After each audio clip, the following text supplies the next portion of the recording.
Amadi Mopani Makodam.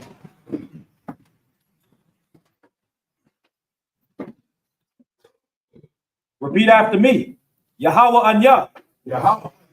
Alatha. Alatha. Kawash. Kawash. Laya. Laya. Ha'a. Ha'a. Zayana. Zayana. Kawaya. Kawaya. Bara'a. Bara'a. Aya. Aya. Laka. Laka. Kawan. Kawan. Fapalathia. Kapalathia. Kahawan. Kahawan. Lapanyaka. Lapanyaka. Katarat. Katarat. Masha. Masha. Athka. Athka. Yama. Yama. Nakha. Naka. Arab. Ira. Ayanya. Ayanya. Ayaka. Ayaka. Yahweh. Yahweh. Ha'adawan. Yahadawan. Baka. Baka. Kasayatya. Kasayatya. La'a. La'a. Ira. Ira. Napasha. Napasya. Ira. Ira. Shawab. Shawa. Laya. Laya. Hashashawan. Ashashawan. Yashai. Yashai. Hawa. Hawa. Samak Naya. Samak. Naya. Nadayab. Nadaya. Rakal. Rakal. Ba. Ba. Saka. Saka. Nawanya. Nawanya. Ananya. Ananya. Baba. Rabba. Tazadakwa. Tazadakwa. Ait Yahweh. Yahweh. La'ai. La'ai. Shawat. Shawa. Panah. Panah. Aya. Aya. Wakananya. Wakananya. Mashapat. Mashapat. Laha. Laha. Shamka. Shamka. Aman. Aman. This is the translation. Lord, I cry unto thee. Make haste unto me. Give ear unto my voice when I cry unto thee. Let my prayer be set forth before thee as incense, and lifting up my hands as the evening sacrifice. But mine eyes are unto thee, O Yahweh my Lord, in thee is my trust. Leave not my soul to destitute. Restore unto me the joy of thy salvation, and uphold me with thy free spirit. In thy faithfulness answer me, and in thy righteousness it is time for thee, Lord, to work. Look thou upon me, and be merciful unto me, as thou usest to do unto those that love thy name. Amen. Aman. Go on.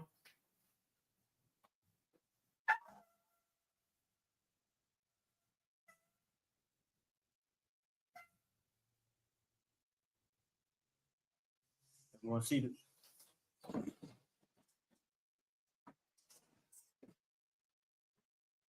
Oh,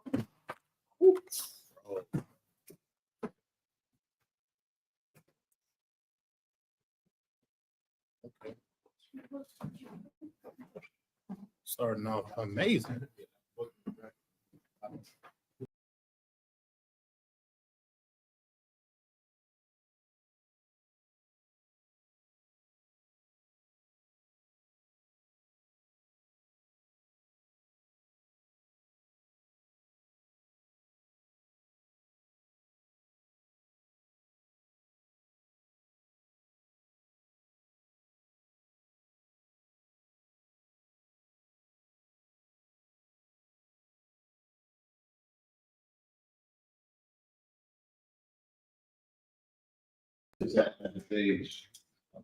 We do a lot.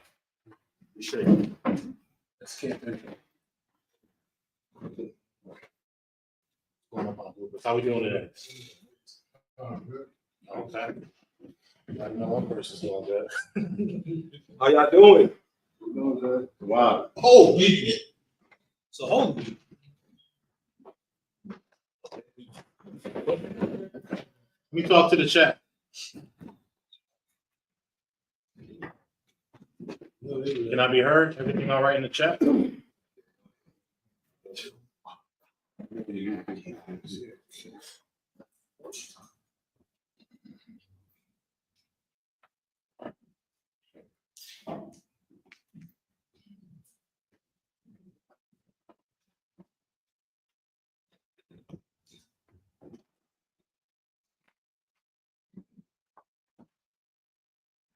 Open up Romans 15:4.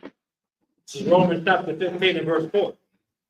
Whatsoever things were written aforetime were written for our learning, that we through patience and comfort of the scriptures might have hope. So getting started in Romans 15, verse 4. Obviously, this is a very fundamental scripture that most brothers read, most brothers preach. But the reason why I'm bringing it out tonight is because in reading Maccabees, this is a very fundamental scripture to our everyday lives, right? The reason why we read this, the reason why we act this out or prepare ourselves for the next life is because we parallel ourselves with the things that we read, the things that we teach. That's the whole mission of this. Start from the top. For whatsoever things were written aforetime were written for our learning. So everything that we're going to get into tonight is going to be a reflection of how we're supposed to parallel ourselves with these great matters, because today is no different from any other day. We're supposed to be practicing this thing every day. The truth is our life. This is the thing that we represent. And with understanding who the Maccabees are, what they had to go through, and their victories throughout the persecution, this is something that we're going to hold pivotal because it's a very important day. Go to 2 Maccabees chapter 6, verse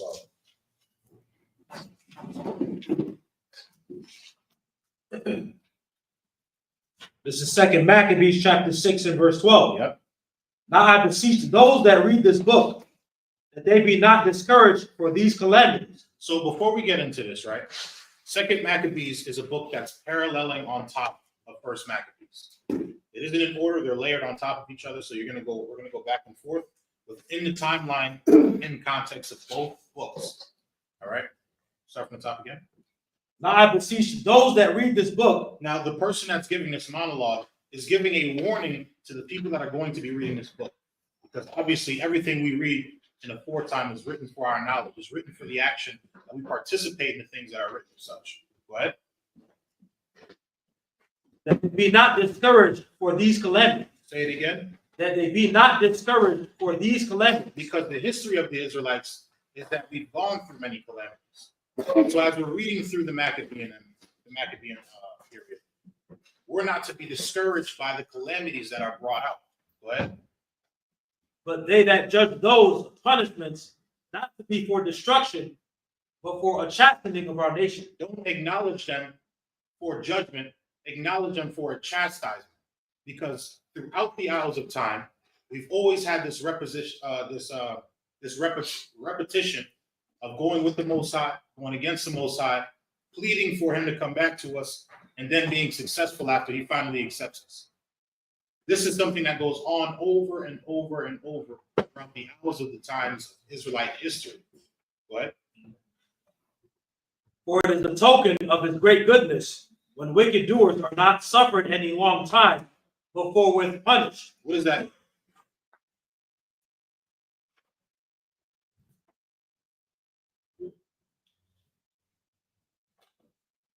Repeat it. For it is the token of his great goodness, when wicked doers are not suffered any long time, but forthwith punished. Anybody want to take a stab at it before I? No scripture comes to mind.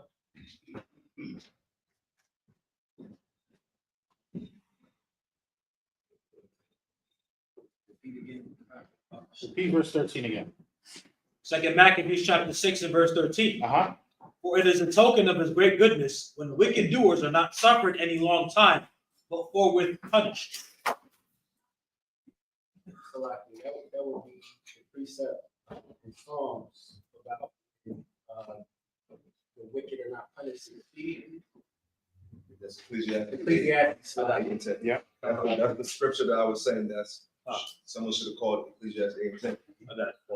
No, I was in line with that. That along with that the wicked were created for their judgment. Right. So repeat it from the top. Verse 13, for it is a token of his great goodness. So the chastising of the Lord is a token of his goodness, the token of his mercy. Go ahead. When wicked doers are not suffered any long time, but forthwith punished. Because you are punished for your actions at a readily available time. When you tell your kid not to do something and he doesn't do it, you consequence. You send him consequence. You tell him not to touch the fire. All right, I'm gonna sit back. You touch the fire, he starts crying. He come downstairs and he's yelling in the basement, yo, quiet down downstairs, I'm trying to read. He keeps screaming. What do? You go down there and you give him consequences. Because you can't build up these bad habits. The Lord has always punished the children of Israel due to the lack of responsibility that we had towards the law. Keep going. For not as with other nations, Because he didn't do this with everybody else. Go ahead. whom the Lord patiently forbeareth to punish. And that's something that you do not want from the Lord. If the Lord counts, okay. Read that from the side. For not as with other nations, Mhm. whom the Lord patiently forbeareth to punish, Yep. till they become to the fullness of their sins, so dealeth he with us. So now what does it sound like? It sounds like when the Most High has had enough of the sins of one people, he gives them greater judgment than he would if he were to consequence them at the first action. Get Revelation chapter 18 and verse 3.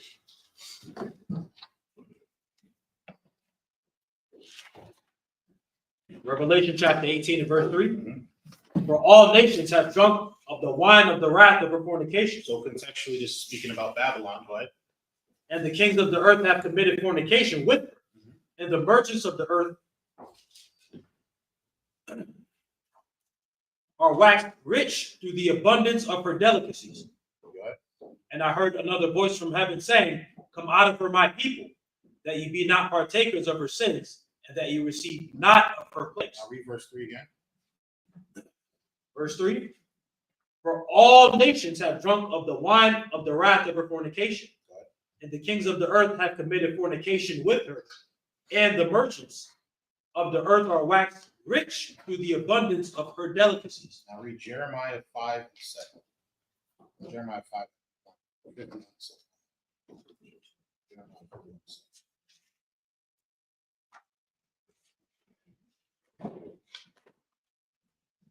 Jeremiah chapter 51 and verse 7. Babylon hath been a golden cup in the Lord's hand, that made all the earth drunken. The nations have drunken of her wine, therefore the nations are mad. So the reason why I bring these two scriptures up because it proves a point. Babylon has been a golden cup in the Lord's hand. Her sins have reached unto the heavens. They reach unto the footstools of the Most High. We read about this because the judgment of Babylon is extremely severe. And the reason why we have the opposite of such is because we're the ones that were destined to follow this law. We're the ones that was destined to give it out. We're the ones that was destined to be number one. We're the ones destined to be chosen.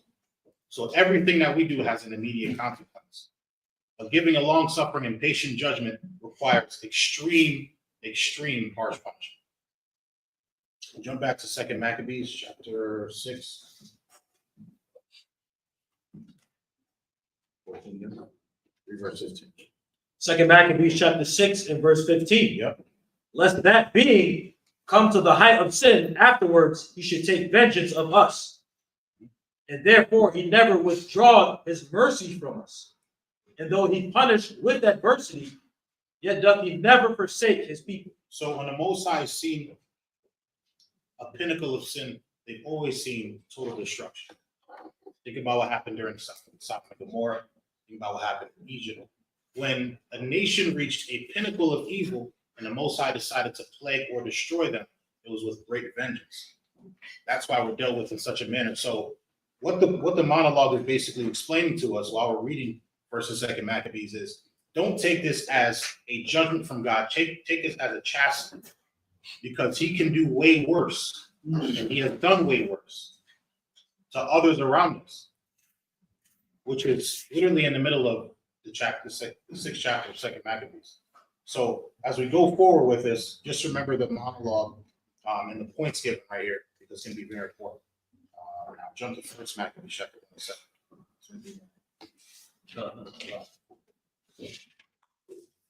First Maccabees chapter 1 and verse 7. So Alexander reigned 12 years and then died. And the servants bare rule, every one in his place. And after his death, they all put crowns upon themselves. So did their sons after them many years. And evils were multiplied in the earth. So here's what's going on. Alexander the Great dies. 4 generals take over. I'm sure you guys listened to Barak's class on January 8th. We're going to get into Antiochus and his reign and how he affected the children of Israel during his time of Hellenization. Because evils have multiplied upon the earth. Go ahead. And there came out of them a wicked root, Antiochus surnamed Epiphanes, the son of Antiochus the king, who had been an hostage at Rome, and he reigned in the 137th year of the kingdom of the Greeks. In those days there went out of Israel wicked men, who persuaded many, saying, let us go and make a covenant with the heathen that are round about us. For since we departed from them, we have had much sorrow. Now, it's important to note this person, this characteristic of person. This isn't something new. Not all of the Israelites had to be taken into custody by the forces of the Gentiles to be Hellenized. Some of us went by ourselves, willingly. Get Exodus chapter 14 and 9.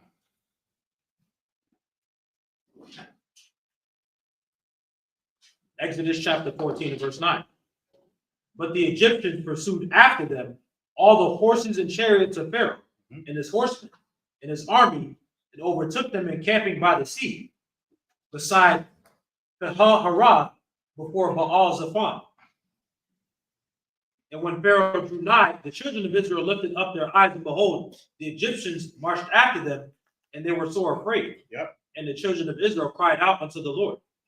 And they said unto Moses, because there were no graves in Egypt, hast thou taken us away to die in the wilderness? Say that again. Because there were no graves in Egypt, hast thou taken us away to die in the wilderness? Listen to the sentiment of the people. Now we have a leader during this time, and we're being taken out of Egyptian captivity by the hands of the Lord. This is the sentiment of some Israelites that were there with Moses as they were leaving. One more time. And they said unto Moses, because there were no graves in Egypt, Yep. hast thou taken us away to die in the wilderness? Keep going. Wherefore hast thou dealt thus with us to carry us forth out of Egypt? Is this not the word that we did tell thee in Egypt, saying, let us alone that we may serve the Egyptians? Didn't we tell you to leave us alone because we wanted to serve the Egyptians?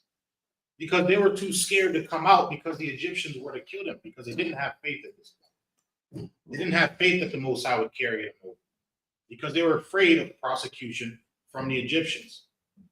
This isn't something that's new. We've always had these people around. They're in the room. They're in the nation. A lot of people aren't made fit to go to war. Go back to 1 Maccabees. 1 Maccabees chapter 1 and verse 11. Yep. In those days went there out of Israel wicked men, who persuaded many, saying, let us go and make a covenant with the heathen that are round about us. So here we see the same sentiments. Let us go round about the heathen and let's make a covenant with them. I don't want to get any smoke. Let's just go with them and make these deals. I know they're going to probably have us discontinue from our own heritage. Forget our covenant with the Most High. Let's just go over there with them because I don't want any smoke. Go ahead. For since we departed from them, we have had much sorrow. So since we departed from them, since we stopped being under their captivity or being under their rulership, we've had much sorrow. Go ahead. So this device pleased them well. Mm-hmm. Then certain of the people were so forward herein that they went to the king, who gave them license to do after the ordinances of the heathen. Whereupon they built a place of exercise at Jerusalem, according to the customs of the heathen. Pull up the article. Now, when they say that they built a place of exercise, this is talking about a gymnasium. Planet Fitness in Jerusalem. Pull up the article. Edge. Do that.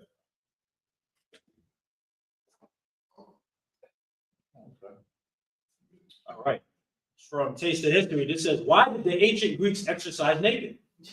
Yeah. We hope this simple guy will be it. At the age of 12, ancient Greek boys would begin training at gymnasium. Having a physically fit body was extremely important to the Greeks. Physical training was essential for improving one's appearance, preparing for war, and maintaining good health in old age. Yep. Much like today, the gymnasium, meaning training ground, was a public place or institution used for exercise and communal bathing. Physical training and maintenance of health and strength were important parts of children's early education, something that was carried into adulthood. But an ancient Greek gymnasium was more than just a place to exercise. The Greek gymnasiums were also used for scholarly and philosophical pursuits, hosting lectures, and discussions on philosophy, All in one. literature, and music, and there were public libraries nearby. In gymnasia, the boys of wealthy families learned to ride horses as well as training in other sports, including wrestling, Naked. using a bow and a sling, and swimming. The palestra was part of the gymnasium devoted to wrestling boxing, and ball games. The supervision of these institutions was entrusted to the public officials who were responsible for the conduct of sports and games at public festivals, supervised the competitors, and directed the schools. I can stop there. So when it talks about gymnasiums in Greek culture, this is what it's referring to. Young naked boys wrestling, playing, swimming, being monitored by grown adults. Yo, This is so difficult, bro, because I wrestle. Oh, Yo, this is what it's referring to. So this was licensed to be built inside of Jerusalem. You know, the place where the Lord called by his name. So read verse 15. verse 15, and made themselves uncircumcised. And made themselves uncircumcised. So they turned themselves away from God's holy covenant, right? And forsook the holy covenant, Yeah. and joined themselves to the heathen, And joined themselves to the heathen. and were sold to do mischief. Go ahead. Now, when the kingdom was established before Antiochus, he thought to reign over Egypt, that he might have the dominion of 2 realms. So now Antiochus, the greedy king, after he comes over and says, hey, I need you guys to build a gymnasium. I need you guys to make sacrifices. I need you guys to disrupt what you're doing. Come and follow the things that I practice, the things that I want to go over. He goes then to Egypt. Go ahead. Wherefore he entered into Egypt with a great multitude, with chariots and elephants and horsemen and a great navy, and made war against Ptolemy, king of Egypt. But Ptolemy was afraid of him and fled, and many were wounded to death. Thus they got strong cities in the land of Egypt, and he took the spoils thereof. And after that Antiochus had smitten Egypt, he returned again in the 143rd year, and went up against Israel and Jerusalem with a great multitude. So after he goes out of Egypt, he comes back to Jerusalem and he makes everything greatly sore for the children of Israel. After we had just converted to everything he wanted, we built gymnasiums, we built altars, we forsook our own customs to appease this man. And so after he leaves Egypt, he comes back and he starts to destroy Jerusalem. But there is context to this in 2 Maccabees. It's 2 Maccabees chapter 5 and verse 5.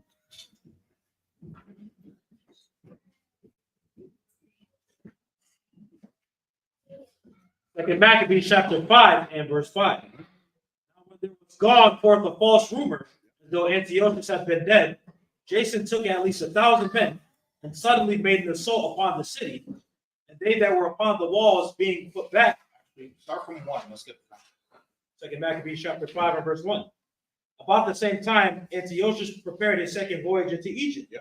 And then it happened that through all the city, for the space of almost 40 days, there were seen horsemen running in the air in cloth of gold and armed with lances like a band of soldiers. So in context, this is the second time Antiochus went into Egypt. This time he conquered Egypt because the Egyptian king was so afraid of him. What? And troops of horsemen in array, encountering and running one against another, Yeah. with shaking of shields and multitude of pikes, and drawing of swords, and casting of darts, and glittering of golden ornaments, and harness of all sorts. What? Wherefore every man prayed that the apparition might turn to good. Yeah. Now when there was gone forth a false rumor as though Antiochus had been dead, Yeah. Jason took at least 1,000 men, and suddenly made an assault upon the city. Okay, so now we understand what's going on. While he's in Egypt, while Antiochus is in Egypt, this is what's happening in Jerusalem. There's a man named Jason who heard rumors that Antiochus died in Egypt while he was at war. Read it from the top. Now, when there was gone forth a false rumor as though Antiochus had been dead, Jason took at least 1,000 men, So he took 1,000 men, what? and suddenly made an assault upon the city. And they that were upon the walls being put back, and the city at length taken, Menelaus fled into the castle. Jason slew his own citizens without mercy, not considering that to get the day of them of his own nation would be a most unhappy day for him. But thinking they had been his enemies and not his countrymen, whom he conquered. So Jason started to slew the men in Jerusalem with 1,000 men that he had beside him. Because he heard a rumor that Antiochus in the war in Egypt had died. What? Howbeit, for all this he obtained not the principality, but at last received shame for the reward of his treason, fled again into the country of the Ammonites. So because he brought shame by doing this, he fled. Go ahead. In the end, therefore, he had an unhappy return, being accused before Aretas, the king of the Arabians, fleeing from city to city, pursued of all men, hated as a forsaker of the laws, and being had an abomination as an open enemy of his country and countrymen, he was cast out into Egypt. So now he's fleeing city from city because his reputation has gone down. He heard a rumor. He came up with 1,000 men and he started slewing people in Jerusalem. When that shame came upon him, he started leaving city to city. Everybody's shaming him. Everybody's pointing their fingers at him because he killed his own people. Go ahead. Verse 9. Verse 9. Thus that had driven out many of their country, perished in a strange land. So he ran out and eventually he died in a strange land. Go ahead. Retiring to the Lacedaemonians, Yeah. and thinking there to find succor by reason of his kindred. Go ahead. And he that had cast out many unburied had none to mourn for him, nor any solemn funerals at all, nor sepulture with his fathers. So he had killed many, and there was no one to bury him because of the things that he did to his own people. Go ahead.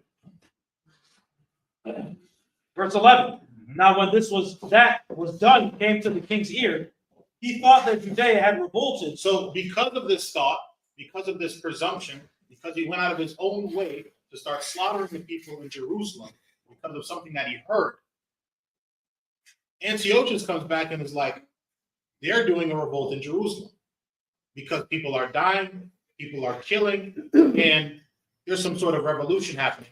Now he gets angry. Go ahead.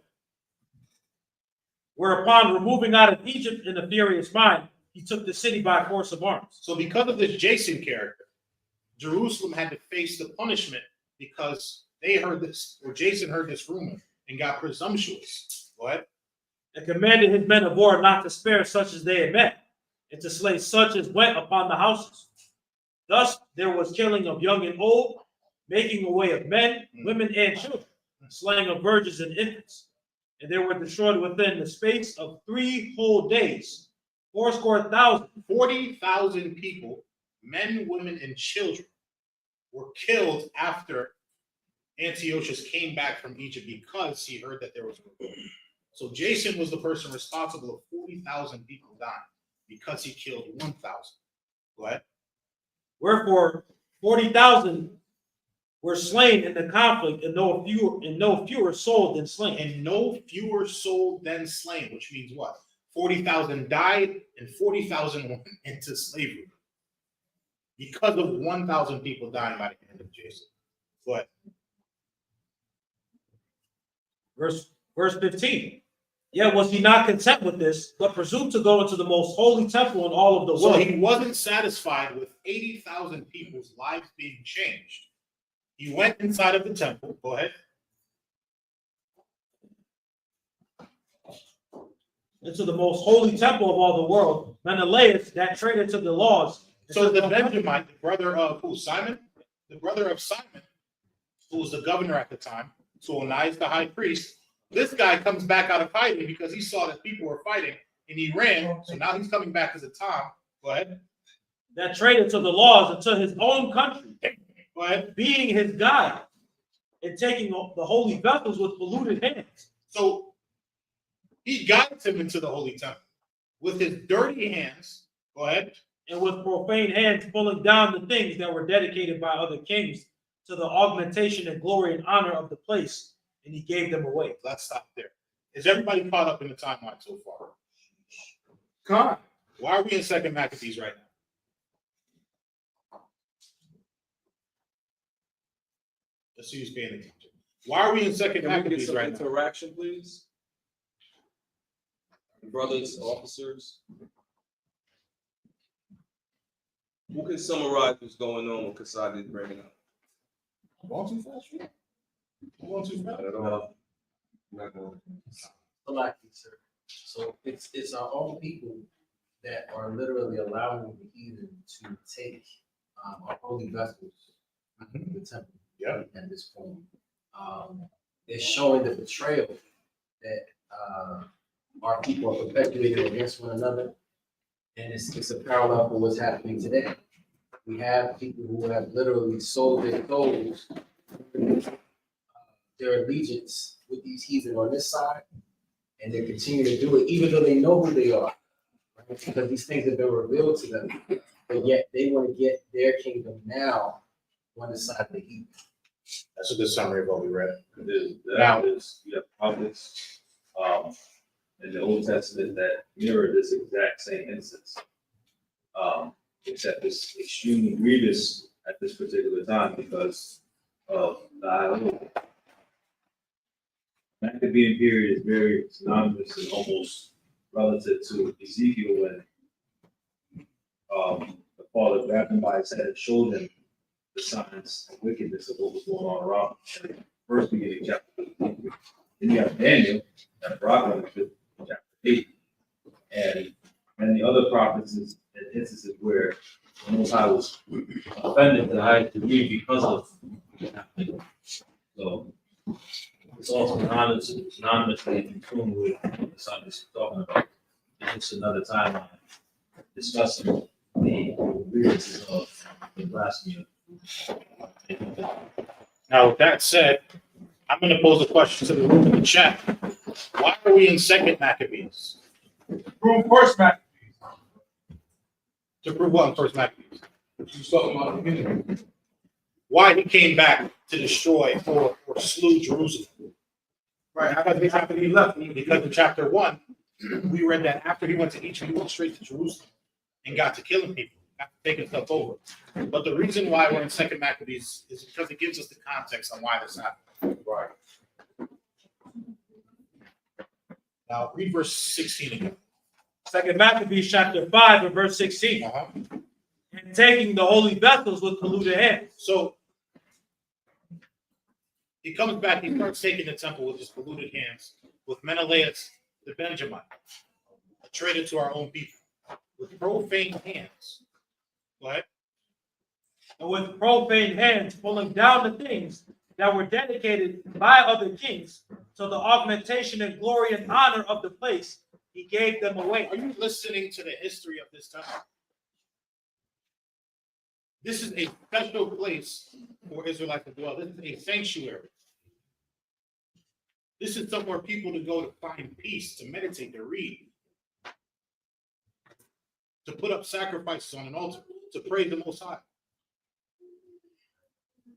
It says, pulling down the things that were dedicated by other kings to the augmentation, to the enhancement of glory and honor of the place, he gave them away. We are talking about years and years and years worth of valuables that other kings have placed inside of this temple for the augmentation of this place, which means the enhancement. So other kings have came in and decorated this temple throughout the decades of rulership.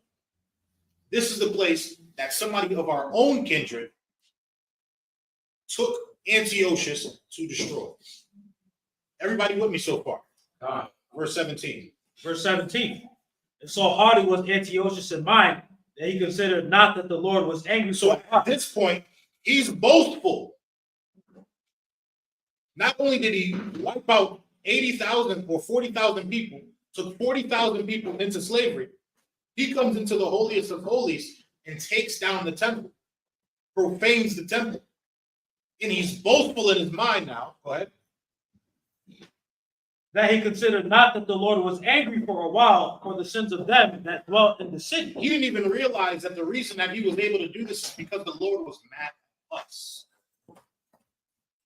He didn't take it into consideration because he was high-minded on taking our possessions, on slewing our people, men, women, and children. Read it from the top. And so haughty was Antiochus in mind that he considered not that the Lord was angry for a while for the sins of them that dwelt in the city, and therefore his eye was not upon the place. Go ahead. For they had not been formerly wrapped in many sins. So if we weren't wrapped into the sins that we were committing at this time, go ahead.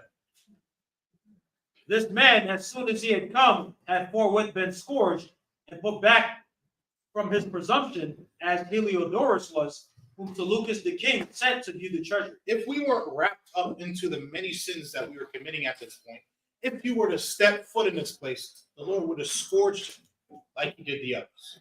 That's what this verse is saying.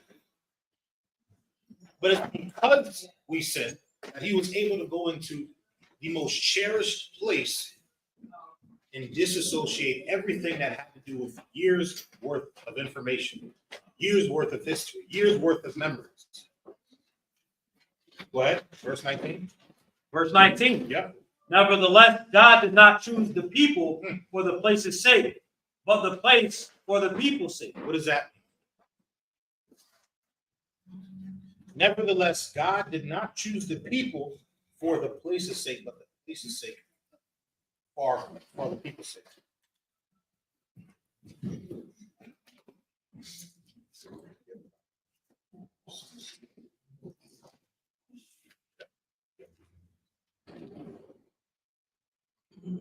Okay, y'all live. All right. Y'all live.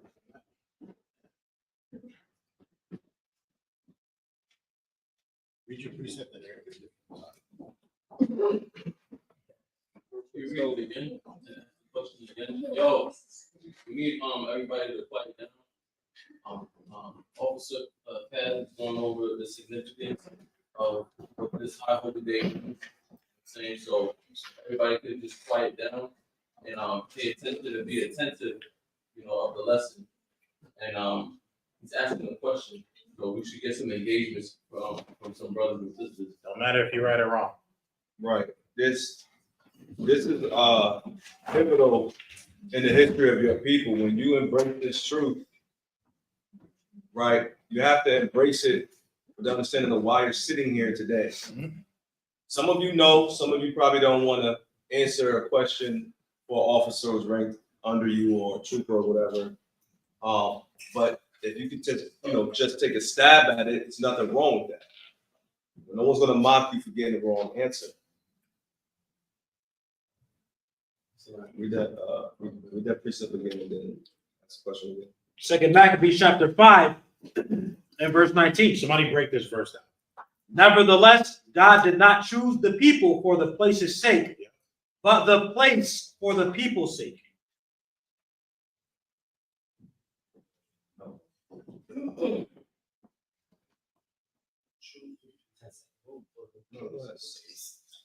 So Malak, it's the Lord literally selects the best of everything, right? And as his people, we are his representation of him on this earth. I'm just gonna read this real quick. This is 2nd Ezra chapter 5 and verse 23. It says, and said, O Lord, that bearest rule of every wood of the earth, and of all the trees thereof, thou hast chosen thee only vine. And of all lands of the whole world, thou hast chosen thee one pit, and of all the flowers thereof one lily. So as you continue to read this, you see the Lord has a favorite of everything. He gave us the land that is his favorite. And in that land, he decided to set his kingdom, his headquarters, on the top of the precipice of that plateau where Jerusalem is, where militarily even it's at an advantage against its enemies, right? We put high walls on top of that. No one can take that city unless literally the Lord allows it. Can I read the next verse? Nope. Samaki Oh, Allah. yeah. I could be wrong, but like that's the when God gave Adam dominion and he fell, he chose that garden. That was his garden. And that's the place he fell. I think he's saying he didn't choose the place for the people's sake. He had to develop a people good enough, righteous enough to come back to that land. No, someone. So kind of in that I way. think you got one side of it. Hey, Cat, the next verse is Hey. it's hidden. Can I read it? Nope. You got a precept. Read the precept. Read mine. This is 1 Kings chapter 8 and verse 43. Yeah.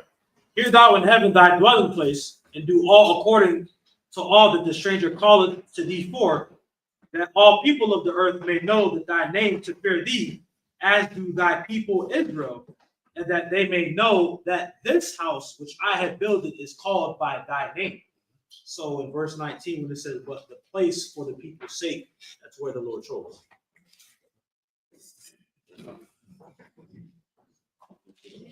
Read verse 20 of actually, if you got it. This is the book of 2 Ezra, chapter 5 and verse 25. And of all the depth of the sea, thou hast filled thee one river. And of all builded cities, thou hast hallowed Zion unto thyself.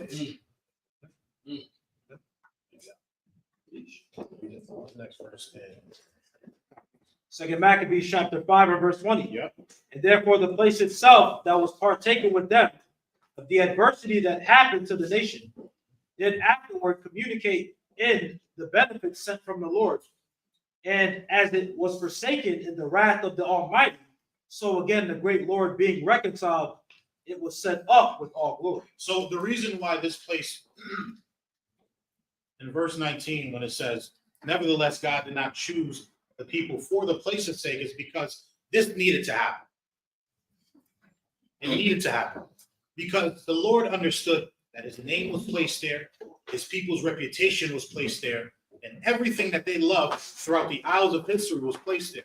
So the reason why it wasn't considered is because for the next part that says, but the place for the people's sake, because he thought in order for them to be reconciled with me, I have to take something so precious from them that they're going to remember why they had it in the first place. So I'm not going to consider everything that I gave them throughout the strength of the history of this place, because I need them back. Read verse 20 again. And therefore the place itself that was partaken with them of the adversity that happened to the nation, did afterward communicate in the benefits sent from the Lord. So this became a benefit that was sent from the Lord, because the entirety of this Maccabean portion that we're going to read ends with them trying to come back to rebuild that temple. Trying for them to come back and take away all the profane things that was placed in it in the first place. Go ahead. And as it was forsaken in the wrath of the Almighty, so again the great Lord being reconciled, it was set up with all glory. Get Proverbs chapter 3 and verse 6. Proverbs chapter 3 and verse 6. Yep. And in all thy ways acknowledge him, and he shall direct thy path. Be not wise in thine own eyes, fear the Lord, and depart from evil. So you become vulnerable when you try to dictate which chess pieces start to move. When you take the chess pieces into your own hands and you disregard what the Lord wants, you become vulnerable. So when you say, let's forget the covenant, let's go over with the heathen because we are all safe there, you are disregarding the will of the Most High. They didn't have Moses at this point to say, yo, that's wicked as hell.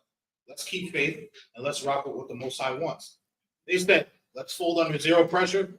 Let's get with these brothers or these heathen, and let's live a normal life, because we don't want the smoke from these people. When Moses heard that in Exodus 14, he said, yo, let's cut that out. Do you remember when the Lord, he literally just split the Red Sea for us? What are you talking about? They didn't have that at this time. So they were given away to their own lust because of the scarcity of survival. You have to remember the Lord is the person or the thing or the will that guides your life. Without that, you're going to make mistakes that crave to your entire life. And there's no way around it. Because which way you turn, his will is going to succeed. So now that you made the wrong decision, let's take away something special from you so that you may be reconciled back to him. This is the master of the chessboard. 5, 6 steps ahead. You don't want to listen. Okay, I got something for you right here. Okay, I see that you listen. Now I don't have to go this way. Let's just continue here. That's how this whole thing is set up. Read that again. Verse 20? No, 7. Verse 7. Be not wise in thine own eyes, fear the Lord, and depart from evil. Okay, now we understand why he came back to Jerusalem and destroyed the temples, because of Jason. Right? Now let's go back to 1 Maccabees chapter 1 and verse 20. 1 Maccabees chapter 1 and verse 20. And after that, Antiochus had spent Egypt. He returned again in the 143rd year and went up against Israel and Jerusalem with a great multitude, and entered proudly into the sanctuary, and took away the golden altar and the candlestick of light and all the vessels thereof, and the table of showbread, and the pouring vessels, and the vials, and the censers of gold, and the veil, and the crowns, and the golden ornaments that were before the temple, all which he pulled off. Now we're understanding what he took advantage of, what he took because Menelaus guided him into our temple, right? He took also the silver and the gold and the precious vessels, and he took the hidden treasures which he found. How do you think he found it? How do you think he found the hidden treasure? Bro, the sellouts. Menelaus.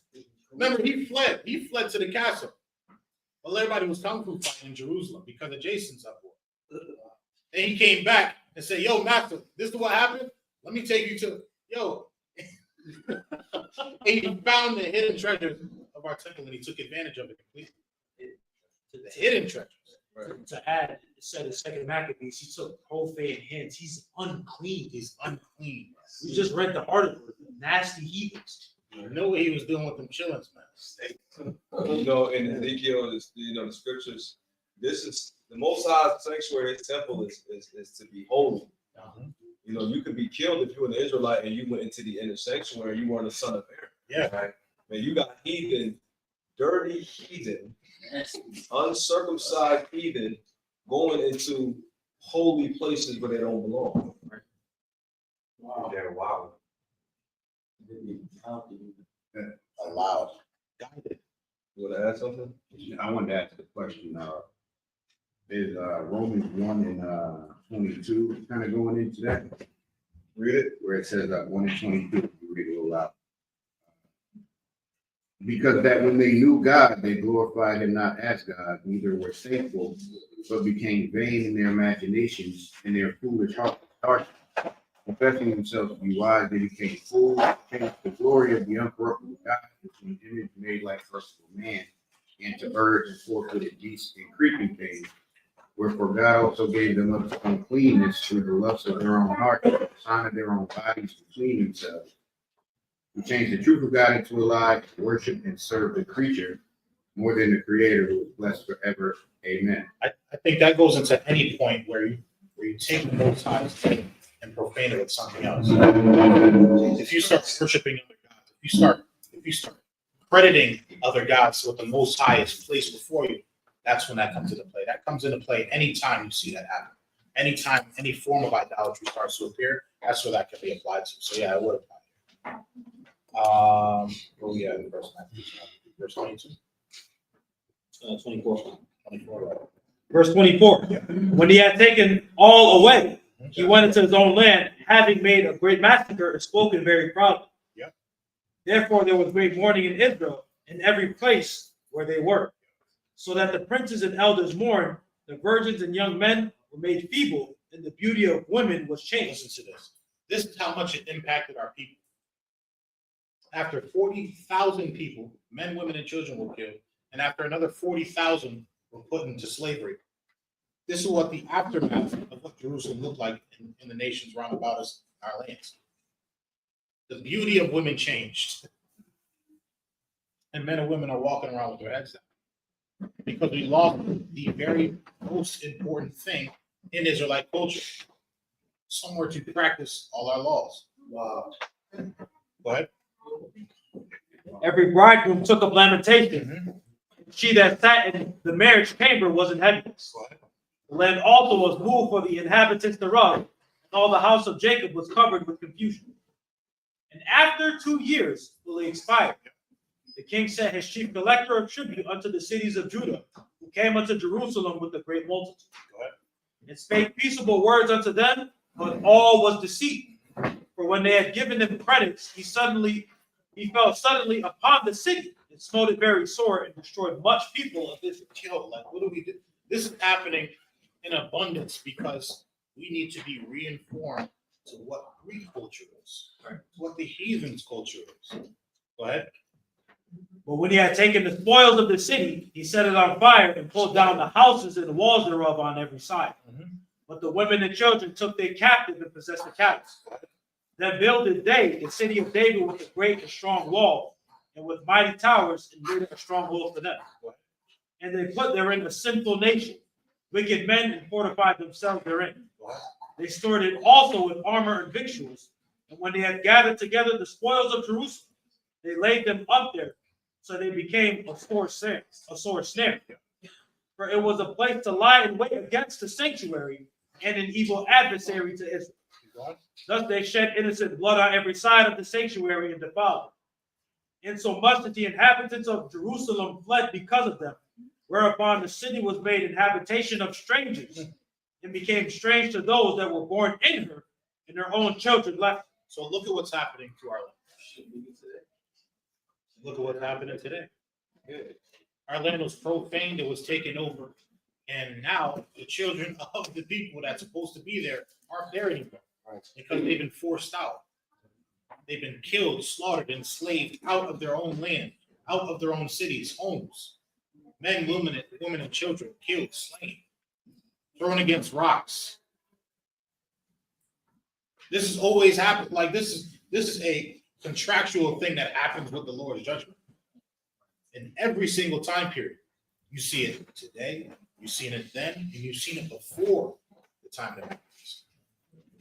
Something to say? Yeah, and the great thing about that is that it was already in the law itself that would happen if we were to go against the laws. Yeah. So it was already foretold that would. That's the crazy part about it. It was that, right. It was told that those things were going to happen. 100%. Verse 39. Verse 39. Yeah. Her sanctuary was laid waste like a wilderness. Her feet were turned into mourning. Her Sabbaths into reproach. Her honor into contempt. As been her glory, so was her dishonor increased, and her excellency was turned into mourning. Verse 41. When the scriptures say her Sabbath into reproach, her honor into contempt, when you look at even the Sabbath years of the land, when you look at the land now versus what it was in the times of David, in the times of Solomon, in the times of righteous men, the earth is literally mourning under their feet because you got heathen in a place where they don't belong. It's about that Ruth. Ruth, I believe, chapter 2. Right. It talks about the earth is literally in a metaphorical way, mourning. Right, mourning that we went into captivity. The preacher, Roman. Of Romans 8, the preacher Roman. The preacher that is talking about a Roman is Israel. That's what the preacher is in Romans 8. But I just brought that out because when you look at the land today, this particular family bloodline that wanted to go make a covenant with the heathen sabotaged the land. Yeah. And then you have converts, and then on the time of Christ, that's why Christ said it. I know the blasphemy of them who say they are Jews and are not, but are the synagogue of Satan. That doesn't only apply to today, but that applied to Herod, Drusilla, that bloodline of the Edomites that was in there professing to be you. Right? But look what it done. Yeah, look what that one decision has caused even unto this day. Can you also use when Christ was born, Herod was saying, bring him over here so I can worship him? Because I know that a lot of people were trying to use that to be like, Herod's the Edomite trying to worship him. So can you use that? Because he tried to use that, because he thought when you go into the synagogues of Satan, he tried to claim our bloodline. No. Look at the trickle down effect. I'm gonna hand it back to you. Yeah. Get Revelation 12 with the dragon waited for the man. Right. Because what this caused was infiltration. And this is why, you got these other, what you're gonna call Christian Israelites, or these other groups that will defend Gentiles coming in. Why would you let somebody infiltrate something that the Lord is doing through his own bloodline? Right. People, you see the same consistent pattern our people perpetuate in wanting the heathen to be amongst us or Right. amalgamate with us. It's not.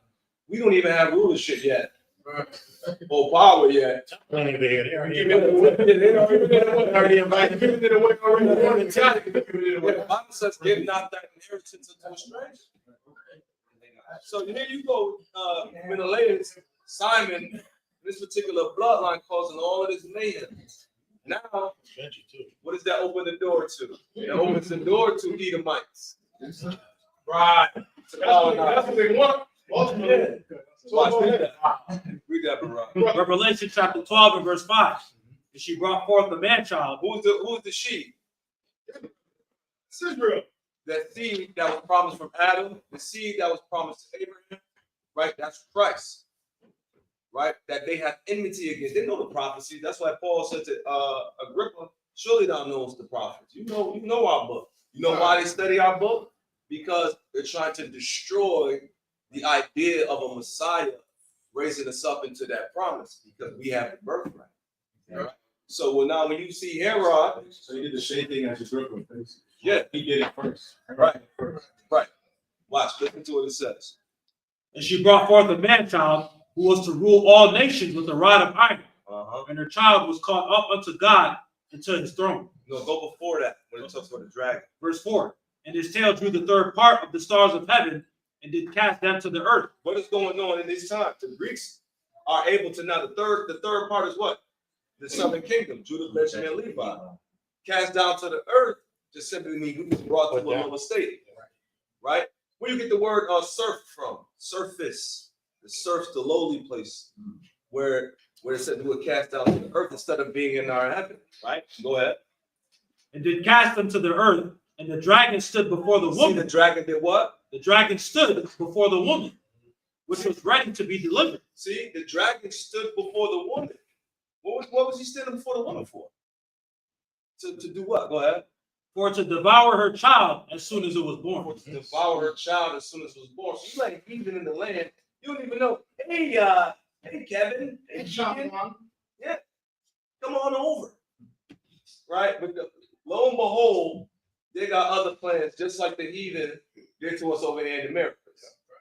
Right? To Squantum was teaching them how to garden. He waking up. They still in grave sites. They were still in grave sites from the native. They were stealing all type of stuff, so you can't trust them. The Bible says never trust the enemy. But you see these guys, they're written in the Bible as prominent traitors, man. Arch nemesis of their own people. I just wanted to bring that out because this is the danger of allowing this to happen to your nation when you have power and you have governance over a people. You're supposed to shepherd the people according to the heart of the Most High. That's why David was chosen. So he had a heart for the Lord, heart after the Lord. That means he was on the same wavelength of the Spirit of the Most High.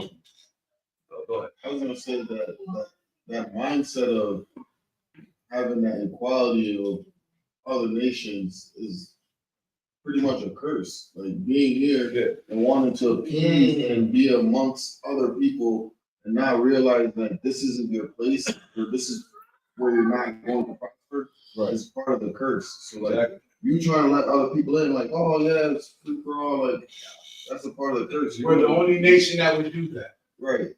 True. Canada, when you go over there, you look at your screen, like, No, not man. but we want to let everybody else in. That's crazy. Ain't it? Want to save everybody else, somebody will save you. Right.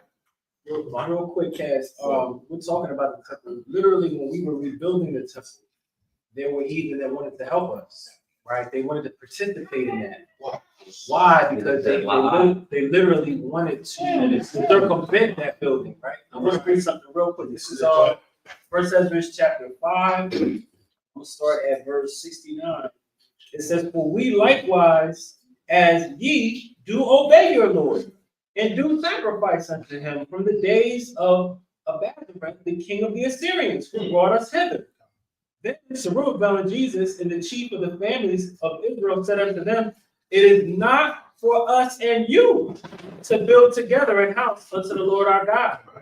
We ourselves alone will build unto the Lord of Israel according as Cyrus, the king of the Persians, hath commanded us. But watch this, 72. But the heathen of the land, laying heavy upon the inhabitants of Judea, and holding them straight, hindered the building, and by their secret plots and popular persuasions and commotions, they hindered the finishing of the building all the time that King Cyrus lived, so that they hindered from building for the space of 2 years until the reign of Darius. So these people literally are not for our turn. You think these Edomites that literally came here, break property, murder us on our own soil, and used us for slave labor and took all our resources are literally going to help us build our nation? You're crazy. That's one more in. Yeah. Daniel 8 and 25. Okay. See, they woke up. That's right. And through his mouth he shall cause crafts to prosper in his hand. And he shall magnify himself in his heart, and by peace shall destroy many. Right. He shall also stand up against the prince of princes, and he shall be broken without his hand. God, that's going into the Greeks. You know, they stood up against the children of Israel. Right, but I want to say this last point. I don't want to be long with guys that continue the lesson, but the reason why this place is so important, the place the Lord chose, because it goes all the way back to even Jacob. Right. Remember Genesis 28, when he slept on that rock, right? His mind was open in a dream. He had a vision of ascension of angels going up and down. This is the very same people. This is the very same place where these people are coming in polluting. He said this is going to be your place. Yeah, this was going to be the place. He said, surely the presence of God is here. That's why Moses had shoes on, and the Lord eyes 10,000 times brighter than the sun. He could see what's on Moses' shoes. He said, take your shoes off. On this ground is holy. Moses was walking around, seeing some shepherd, probably walked off, something that was dirty to the Lord. He said, take them shoes off, man. And you got heathen now in here that's not even in correlation with the chosen line, now in the holiest place. Right. Disgusting. Right. Disgusting. Foul. Uncooked. Don't let them cook. Got the videos. Oh, yeah. See the videos and they got the meat out there, man. That's what was in the land. What the hell going on? Go ahead. So what was we at? Verse 42. First Maccabees chapter 1 and verse 42. Oh, actually. Moreover, King Antiochus wrote to his whole kingdom that all should be one people. Okay, here we go. This is the doctrine of America. We're in the biggest melting pot in the world. Let's all be one people. Let's all exist. Let's forget religion. Let's forget gender. Let's forget certain education. Let's all become one people, one mind, one doctrine. Out.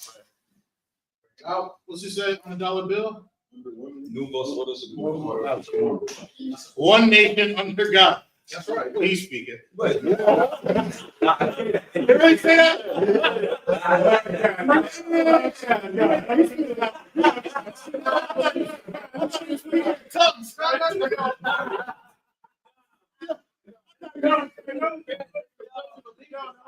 Yo, he said it. No, the thing is, he said it so low. I thought he was speaking in tongues next to me.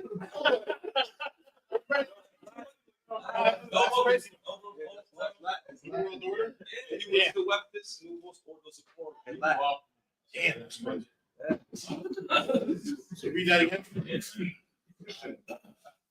Verse 42. And everyone should leave his laws, so all the heathen agree, according to the commandment of the king. And this has always been the thing, right?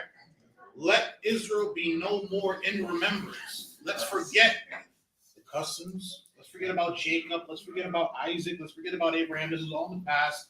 Let's come together. Go ahead. Yea, many also of the Israelites consented to his religion. Damn. What'd they accept? Christianity. What'd they accept? Toby. This is the same exact thing that's happening. Go ahead. Don't be a good master, Carl. Don't be a good Right, go ahead. Yep. And sacrifice unto idols and profane the Sabbath. Go ahead. For the king had sent letters by messengers unto Jerusalem. He's sending letters right to the mailbox. Go ahead. In the cities of Judah, that they should follow the laws of the land. Go ahead. And forbid burnt offerings. Right. And sacrifice. And drink offerings in the temple. And that they should profane the Sabbaths and festival days. How do you feel about you doing your own thing now? Don't they call you a cult? Right. Damn, they don't like white people? Right. How come they don't invite white people? Can I join your camp? How come I can't join your camp? He's white. Right. You hear this all the time. No pun intended. You hear this all the time. Because they want us to disassociate ourselves from the thing that we know is holy. Right. We've never been able to practice in peace. Right. Because everyone is jealous of what we have. Right. It says that everybody in the garden was jealous of Adam. What were they jealous of? They were jealous of the attention that Adam got because he was begotten at that point. Right. Just like we are. Right. Go ahead. And pollute the sanctuary and holy people. Set up altars and groves and chapels of idols. This guy's inviting the people that own these temples to start to profane it. Go ahead. And chapels of idols and sacrifice swine's flesh and unclean beasts. Yep. That they should also leave their children Don't uncircumcised touch those things. Go ahead. and make their souls abominable with all manner of uncleanness and profanation. So in all manner, leave these people unclean. Let's start to join together. Go ahead. To the end that they might forget the law. Say that again. To the end they might forget the law. One more time. To the end they might forget the law. Go ahead. And change all the ordinances. Isn't this one tumult? Change them all. This is one tumult. Why does it matter what these people do? That's voluntary slavery under the condition that you're. Psalms 83. Psalms 83. Yep. So that the name of Israel be no more in remembrance. Go ahead. And whosoever would not do according to the commandment of the king, he said he should die. Go ahead. In the selfsame manner wrote he to his whole kingdom, and appointed overseers over all the people, commanding the cities of Judah to sacrifice, city by city. City by city, you're going to have an overseer. I know Menelaus one. He had to be one of them. Go ahead.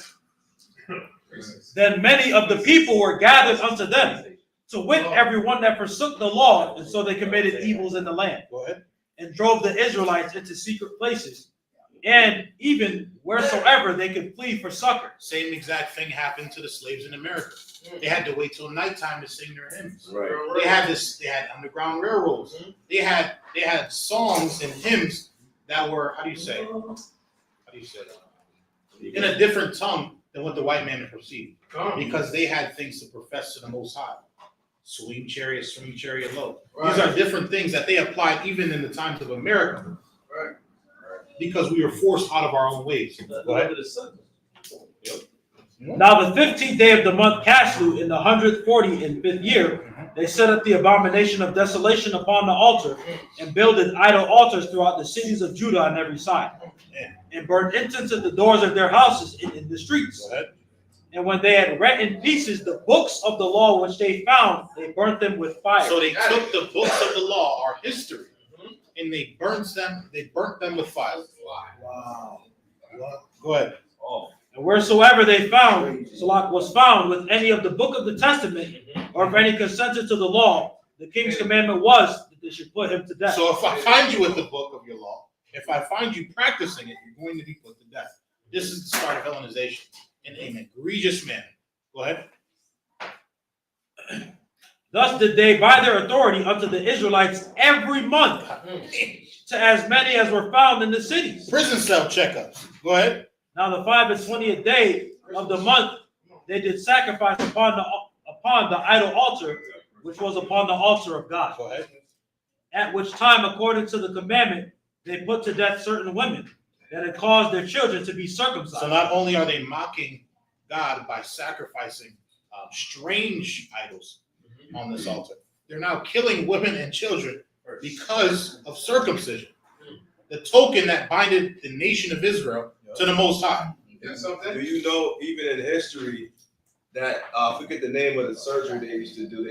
They they used to actually put the skin back on. They used to sew the skin back on to the male's Now that's private. You gotta get it. Hoodie off, hoodie on. That's just crazy. Yeah, they reverse circumcision. Nah. Where they get? They kept the skin. No, I mean just it's probably animal skin or you know what I'm saying? Animal skin. Probably They pig would skin do or that. something They would do like that. that. Hell no. I forget what it's called. I'll bring that up. Yo, that is crazy. That's Right. wow. Insane. That's wow. I've never Yo, seen it. yo, man, get the paper. Yo, nah, that's crazy. Come here, brother. Verse 60, at which time, according to the commandment, they put to death certain women and caused their children to be circumcised. Right. And they hanged the infants about their necks and rifled their houses and slew them that had circumcised. Howbeit, many in Israel were fully resolved and confirmed in themselves not to eat any unclean thing. This is the same exact thing that happened. We don't have to keep bringing this up, but we understand that this is an occurrence throughout the Isles of Time. They under. Skip over that 61, bro. 61 is crazy. Go ahead, read it again. Verse 61, and they hanged the infants about their necks. What? So they hung infants. Go ahead. About their necks and rifled their houses Yep. and slew them that had circumcised. So they went through houses to find who was circumcised, and they killed them as well. Go ahead. Howbeit, many in Israel were fully resolved and confirmed in themselves not to eat any unclean thing. Keep going. Wherefore they chose rather to die, that they might not be defiled with meats, Yeah. and that they may not profane the holy covenant. So then they died. And some people did the exact opposite of what the king's command was. And there was very great wrath upon Israel. I'm just gonna tell you. Isn't that why I got Christ time for you, man. Isn't that why Christ said, "Don't cry for me" right now? Okay. I didn't even mean to put that up. He just about to be mad. That's another problem. Jesus sacrificed his life for all. Show us the scripture. For all of us. Show us the scripture. The Jew, the Gentile. So you can kill my nigga. All right, bro. You have an amazing night, all right? First Maccabees chapter 2 and verse 1. In those days arose Mattathias, the son of John, the son of Simeon, a priest of the sons of Jehoiarib from Jerusalem, and dwelt in Modin. And he had 5 sons: Johanan called Caddis, Simon called Thassi, Judas, who was called Maccabeus, Eleazar called Avaron, and Jonathan, whose surname was Apis. And when he saw the blasphemies that were committed in Judah and Jerusalem, he said, "Woe was me!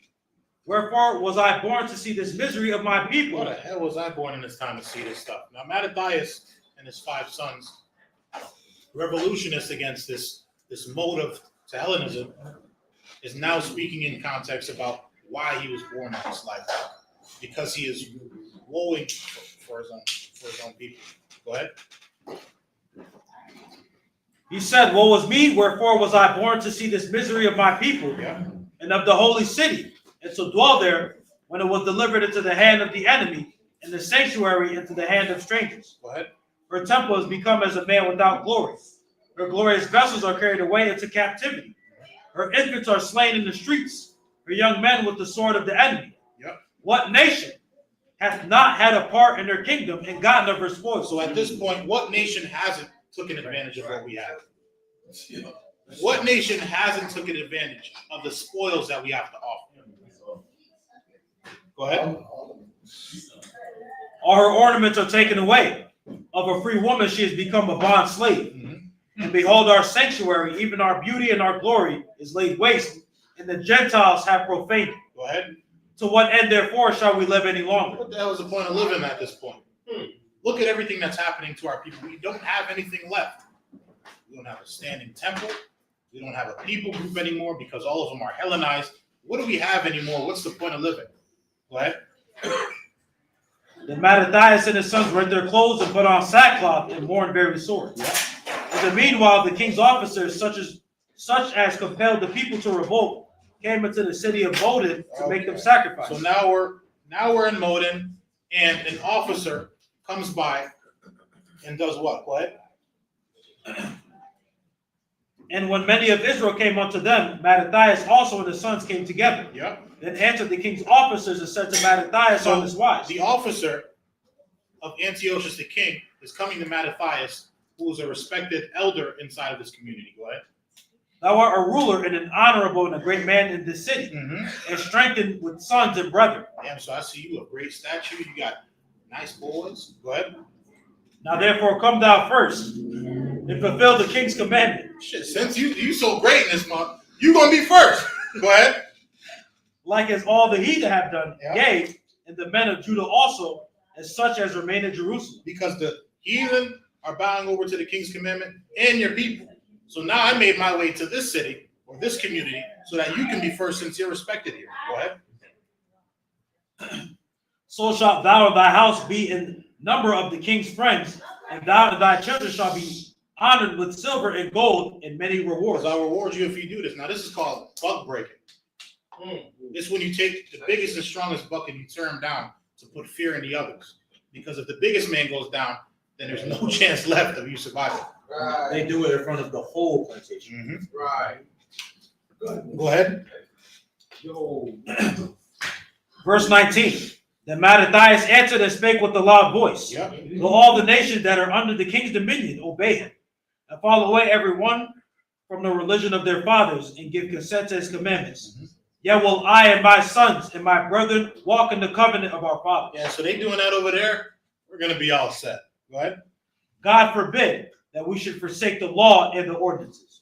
We will not hearken to the king's words to go from our religion, either on the right hand or the left. We're not listening to all that. Go ahead. Now when he had left speaking these words, there came one of the Jews in sight of all to sacrifice on the altar, which was at Moed, according to the king's commandment. Okay. So in the midst of him saying, we're not going to do this, here comes a random Jew under zero pressure. Like, damn, you know what? He's talking to, I'll just go ahead and get my second. Yo, there's a random dude literally in the midst of their conversation going to sacrifice according to the king's commandment. This guy gave up. They haven't even got to you yet. Yo, they haven't got to this person yet. He folded under zero pressure. Read that again. He said, what I gotta do? Now when he had left speaking these words, He said, yo, ain't that dude from the king? Yo, go ahead. there came one of the Jews in sight of all to sacrifice on the altar, which was at Moed, according to the king's commandment. Which thing when Mattathias saw, he was inflamed with zeal, As he should be. Go ahead. and his range trembled. Neither could he forbear to show his anger according to judgment. Wherefore he ran and slew him upon the altar. So he got killed. So he got killed. Yeah, He had to slew this dude. Yo, as he's having a conversation, imagine you standing up for the entirety of your city. You're standing up for everybody that's here. Yo, me and my, we're not backing down. We're not doing no king's commandments. We about to serve God. We about to stick with our covenant. Here go this dude in the back. He said, This dude, Spirit revealed it to me. Spirit revealed it. Yo, this dude in the back goes, God damn, is that the dude from the king? I see the sword. Yo, can you pass some of that? Yo, under zero pressure, they have not gotten to this dude yet.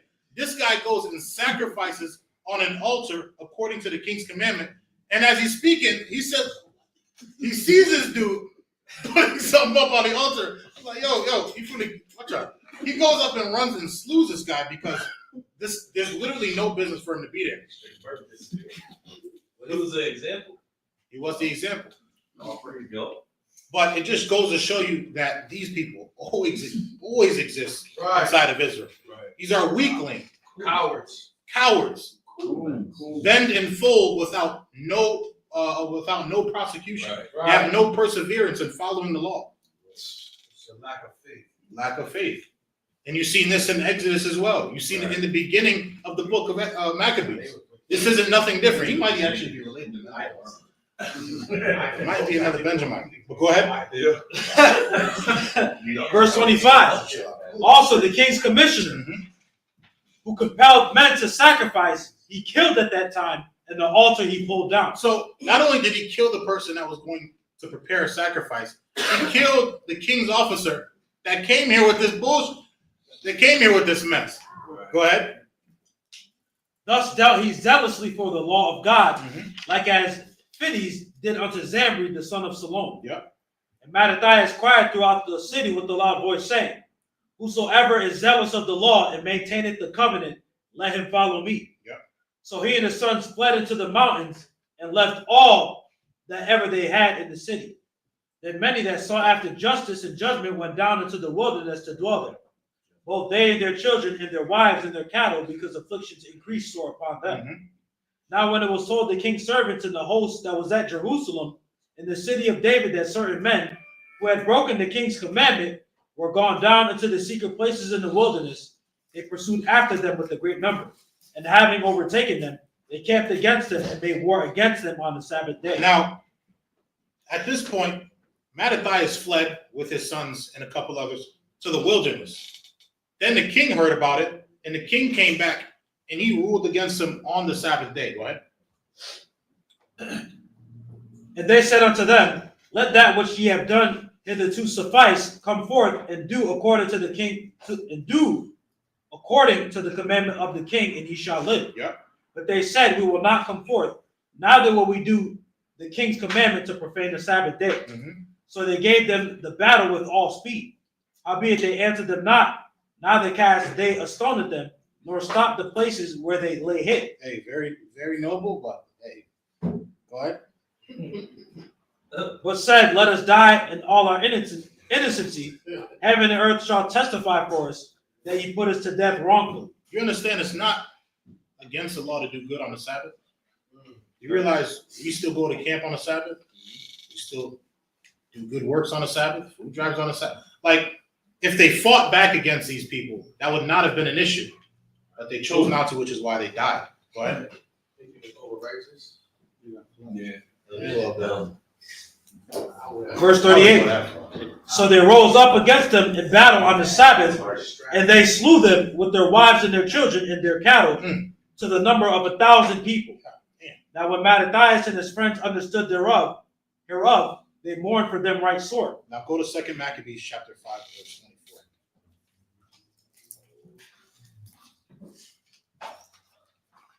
Second Maccabees chapter 5 and verse 24. Yeah.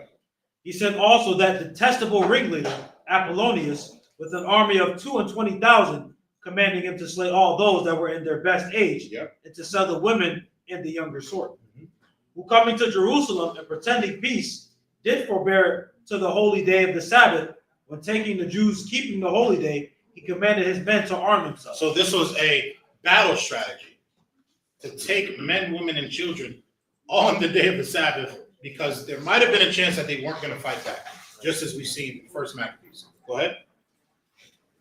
And so he slew all them that were gone to celebrating of the Sabbath, and running through the city with weapons slew great multitudes.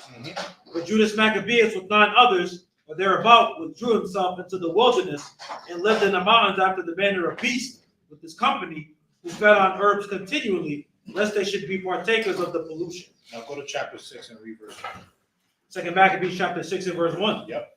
Not long after this, the king sent an old man of Athens to compel the Jews to depart from the laws of their fathers, and not to live after the laws of God, and to pollute also the temple in Jerusalem, and to call it the temple of Jupiter Olympius, and that in garrison of Jupiter, the defender of strangers, as they did desire that dwelt in the place.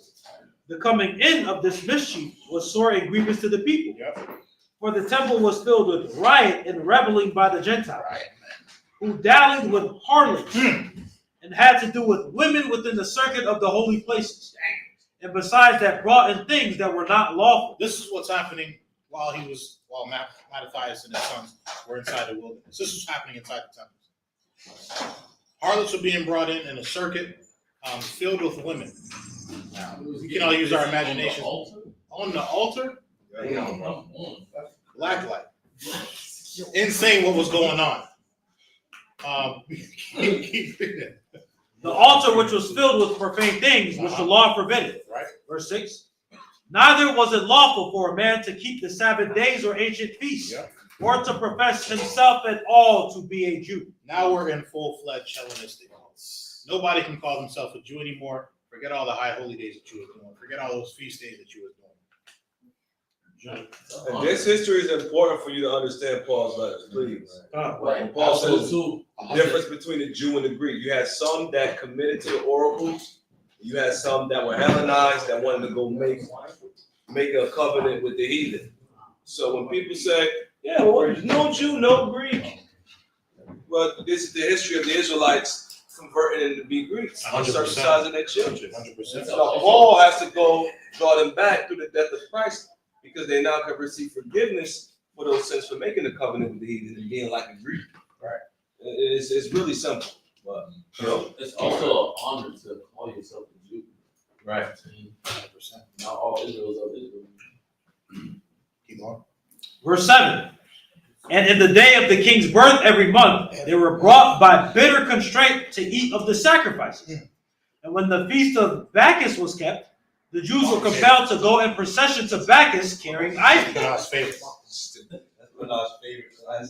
Block. When you go to the block. He said, when you go to the Ivy League, it's true. I know, we know it's true. Demon crazy. Where do you think college is come from, man? And doing that. Okay. Got something for y'all. Go ahead. Verse 8. Moreover, there went out a decree to the neighbor cities of the heathen by the suggestion of Ptolemy against the Jews that they should observe the same fashions and be partakers of their sacrifice. And whoso would not conform themselves to the manner of the Gentiles should be put to death. Then might a man have seen the present misery. Now, back to 1 Maccabees chapter 2 and verse 42. 2 Maccabees chapter 2 and verse 42. First Maccabees. 1 Maccabees chapter 2 and verse 42. Then came there unto him a company of Assyrians who were mighty men of Israel, even all such who were voluntarily devoted unto the law. Now we're building an army. Go ahead. Also all they that had fled for persecution joined themselves unto them, And all those that wanted to keep the law that ran away. Go ahead. and were a stay unto them. So they joined their forces and smote sinful men in their anger, Now they're killing their own. Got to. Go ahead. and wicked men in their wrath. But the rest fled to the heathen for succor. Just like Menelaus, they fled because righteousness was starting to fall on the earth. Go ahead. Then Mattathias and his friends went round about and pulled down the altars. And what children soever they found within the coast of Israel uncircumcised, those they circumcised valiantly. They circumcised these children valiantly. What does that mean? Verse Use 47. your imagination. They pursued also after the proud men, and the work prospered in their hand. So they recovered the law out of the hand of the Gentiles, and out of the hand of kings. Neither suffered they the sinner to triumph. Keep going. Now when the time drew near that Mattathias should die, he said unto his sons, Now hath pride and rebuke gotten strength, and the time of destruction and wrath of indignation. Now therefore, my sons, be ye zealous for the law, and give your lives for the covenant of your fathers. Call to remembrance what acts our fathers did in their time. So shall you receive great honor and an everlasting name. So now Mattathias is dying, and he's passing on these words of wisdom to his children, that they should continue with revolting against the heathen, because we're fighting back against Hellenization, right? We're fighting against Antiochus and his kingdom. 2 Maccabees 6 and 18. 2 Maccabees chapter 6 and verse 18. Eleazar, one of the principal scribes, an aged man and of well-favored countenance, was constrained to open his mouth and to eat swine's flesh. Now, I'm sure everyone's heard this before. Eleazar, a respected man, a man of age, a scribe, was commanded to put pork in his mouth. Pause. Go ahead. But he, choosing rather to die gloriously than to live stained with such abomination, spit it forth, and came of his own accord to the torment. So he said, I'm all right. I'm all set with this. I'll be tortured. Don't even sweat it. Go ahead. As it behooved them to come that are resolute to stand out against such things as are not lawful for the love of life to be tasted. But they that had charge of that wicked feast, for the old acquaintance they had with the man. So now his old friends come up to him because his old friends are going to try to persuade him to eat unlawful meat. Go ahead. Taking him aside, besought him to bring flesh of his own provision, such as was lawful for him to use. So it says, and they took him aside and besought him to bring flesh of his own provision, something that he would acquaint as lawful. You say, you don't even got to eat the pork. Bring something of your own choice that is lawful. Go ahead. and make him as if he did eat the flesh taken from the And sacrifice just made by the king. pretend that you took the pork and ate it. It doesn't have to be pork. Take something of your own kind, maybe chicken, something that looks like what the king is trying to make you eat, and just take it in front of them. It doesn't have to be. Go ahead. That in doing so he might be delivered from death, and for the old friendship with them find favor. So I want you to do this because we're old friends. We've been through a lot. We've came a long way. You've been a scribe for many, many years. You've done great service to the children of Israel. I don't want you to die. Just take whatever you want. It doesn't have to be pork. Eat it at your own provision so that you don't have to die here and we can be friends for a little time longer. Go ahead. Verse 23. But he began to consider discreetly, as became of his age, and the excellency of his ancient years, and the honor of his gray head. And now he starts thinking to himself and wondering about all the things that he came to do up until this point. Because he's always followed the law. He's always been a scribe. He's always done right for the children of Israel. So now he's putting into recollection all the work he's done.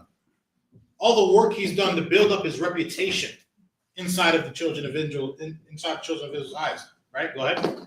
Whereunto he was come in his most honest education from a child, or rather the holy law made and given by God. So from a child, he's been honest in the law.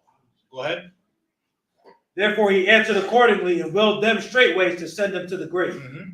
For it becometh not our age, said he, in any wise to dissemble, whereby many young persons might think that Eleazar, being 80 years old and 10, were now gone to a strange religion. Now, he said it's not even of my age to trick people into thinking that I'm eating something just for my reputation to be perished.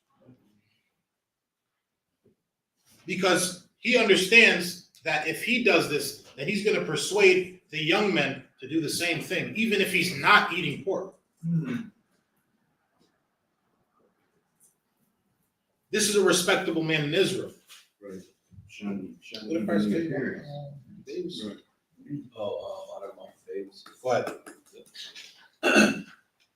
And so they, through mine hypocrisy and desire to live a little time and a moment longer, should be deceived by me, and I get a stain to mine old age and make it abominable. So I'm not going to be a hypocrite to myself just because I can live a little bit longer and take away all the years that led me up to this point just by faking something.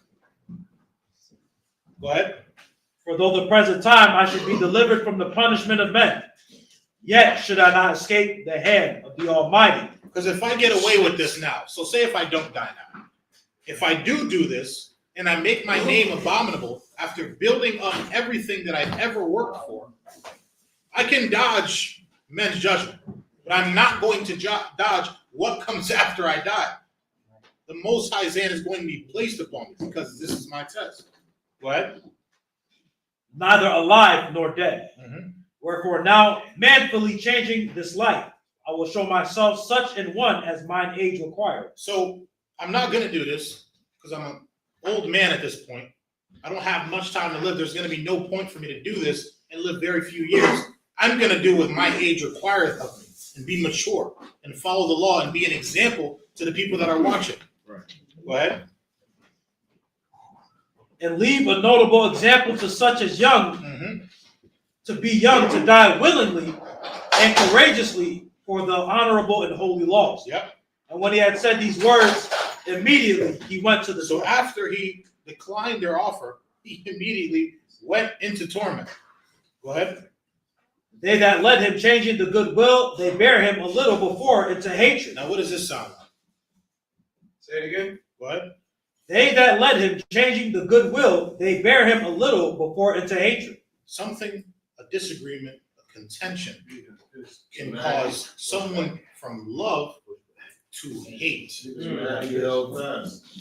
A disagreement, Ain't that something? a content, something that we disagree over can cause you from one point to love me to hate me. Wow. After somebody said that they were going to do something that was reasonable within their age. Take that into account. That's a good job. Read that again. They that led him, changing the goodwill, they bear him bear him a little before into hatred. Now, reading this again, these people were already conformed to the king's commandment. These people already had in their hearts that they weren't going to follow the laws anymore. So seeing somebody that was a greater example of themselves turn away from the things that they already committed, shamed them in their heart. Because it would have profited them to be justified by an elderly man greater than them to do evil. So seeing that convicted them and turned the love that they had for that elder into hatred. It's like they were looking for a They scapegoat. were looking for a justification. Scapegoat, so they could. Because if he did it, then I'm glad I already did it because it's okay. But now that I already did it, and he said that this was something that he didn't want to do because he wanted to die for an example, I've already failed the example. Go ahead. Because they foresaid speeches proceeded as they thought from a desperate They mind. thought from a desperate mind. They thought that he was going to go along with it because they were desperate for survival instead of committing their lives to what comes after the human life. Go ahead. But when he was ready to die with stripes, he groaned and said, "It is manifest unto the Lord that had the holy knowledge, that whereas I might have been delivered from death, I now endure sore pains in my body by being beaten. But in soul am well content to suffer these things because I fear it." In Psalms chapter 71, verse 18.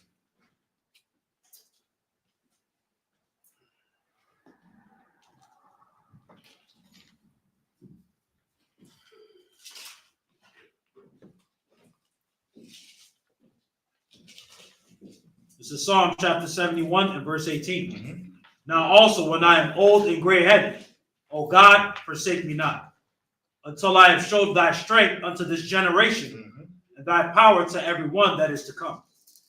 This is what he was following. This is how old men are supposed to enact themselves in front of young men.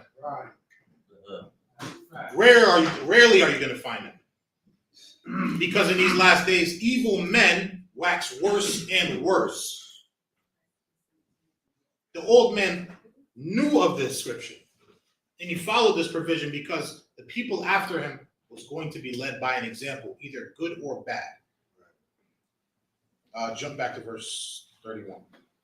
Verse 31. Yeah. And thus this man died, leaving his death for an example of notable courage and a memorial of virtue, and not only unto young men, but unto all his nation. And to us. Look how he left his his honor. He kept his honor because of his perseverance. And that's why he was memorialized in the entire nation. And from those that are going to read on. Jump back to 1 Maccabees, chapter 3 and verse 1. 1 Maccabees chapter 3 and verse 1. Yep. Then his son Judas, called Maccabeus, rose up in his stead, and all his brethren helped him, and so did all they that held with his father, and they fought with cheerfulness the battle of Israel. So he gat his people great honor, and put on a breastplate as a giant, and girt his warlike harness about him, and he made battles, protecting the host with the sword. So now Judas is taken up in his father Mattathias' stead after he passed away. And he's leading the charge to take back the land of Israel, take back the provinces that we once had because of Hellenization. Go ahead. And his axe, he was like a lion, and like a lion's whelp roaring for his prey. For he pursued the wicked and sought them out, and burnt up those that vexed his people. So now he's killing our own people that are wicked. He's killing the wicked. Go ahead. Wherefore the wicked shrunk for fear of him, and all the workers of iniquity were troubled, because salvation prospered in his hand. So here's that word again. Salvation prospered in his hands because the Most High was with him. The Most High is starting to redeem his people because he's going to take them out of the hand of their captors. That's literally the definition. Go ahead. Wherefore the wicked shrunk for fear of him, and all the workers of iniquity were troubled, because salvation prospered in his hand. Yep. He grieved also many kings, and made Jacob glad with his axe, and his memorial is blessed forever. Go ahead. Moreover, he went through the cities of Judah, destroying the ungodly out of them, and turning away wrath from Israel. so that he was renowned in the utmost part of the earth, and he received unto him such as were ready to perish. Then Apollonius gathered the Gentiles together, and with a great host out of Samaria, to fight against Israel. Go ahead. Which thing when Judas perceived, he went forth to meet him, and he smote him and slew him, and many also fell down slain, but the rest fled. Wherefore Judas took their spoils, and Apollonius' sword also, and therewith he fought all his life long. So now Judas is going to go on a rampage of slewing groups of Gentiles in different cities, taking city by city. Right? Go ahead. And when Saron, a prince of the army of Syria, heard say that Judas had gathered unto him a multitude in company of the faithful to go out with him to war, he said, I will get me a name and honor in the kingdom, for I will go fight with Judas and them that are with him. Here come old boy trying to make a name out of himself. Who despised the king's commandment. So he made him ready to go up, and there went with him a mighty host of the ungodly to help him, and to be avenged of the children of Israel. Yep.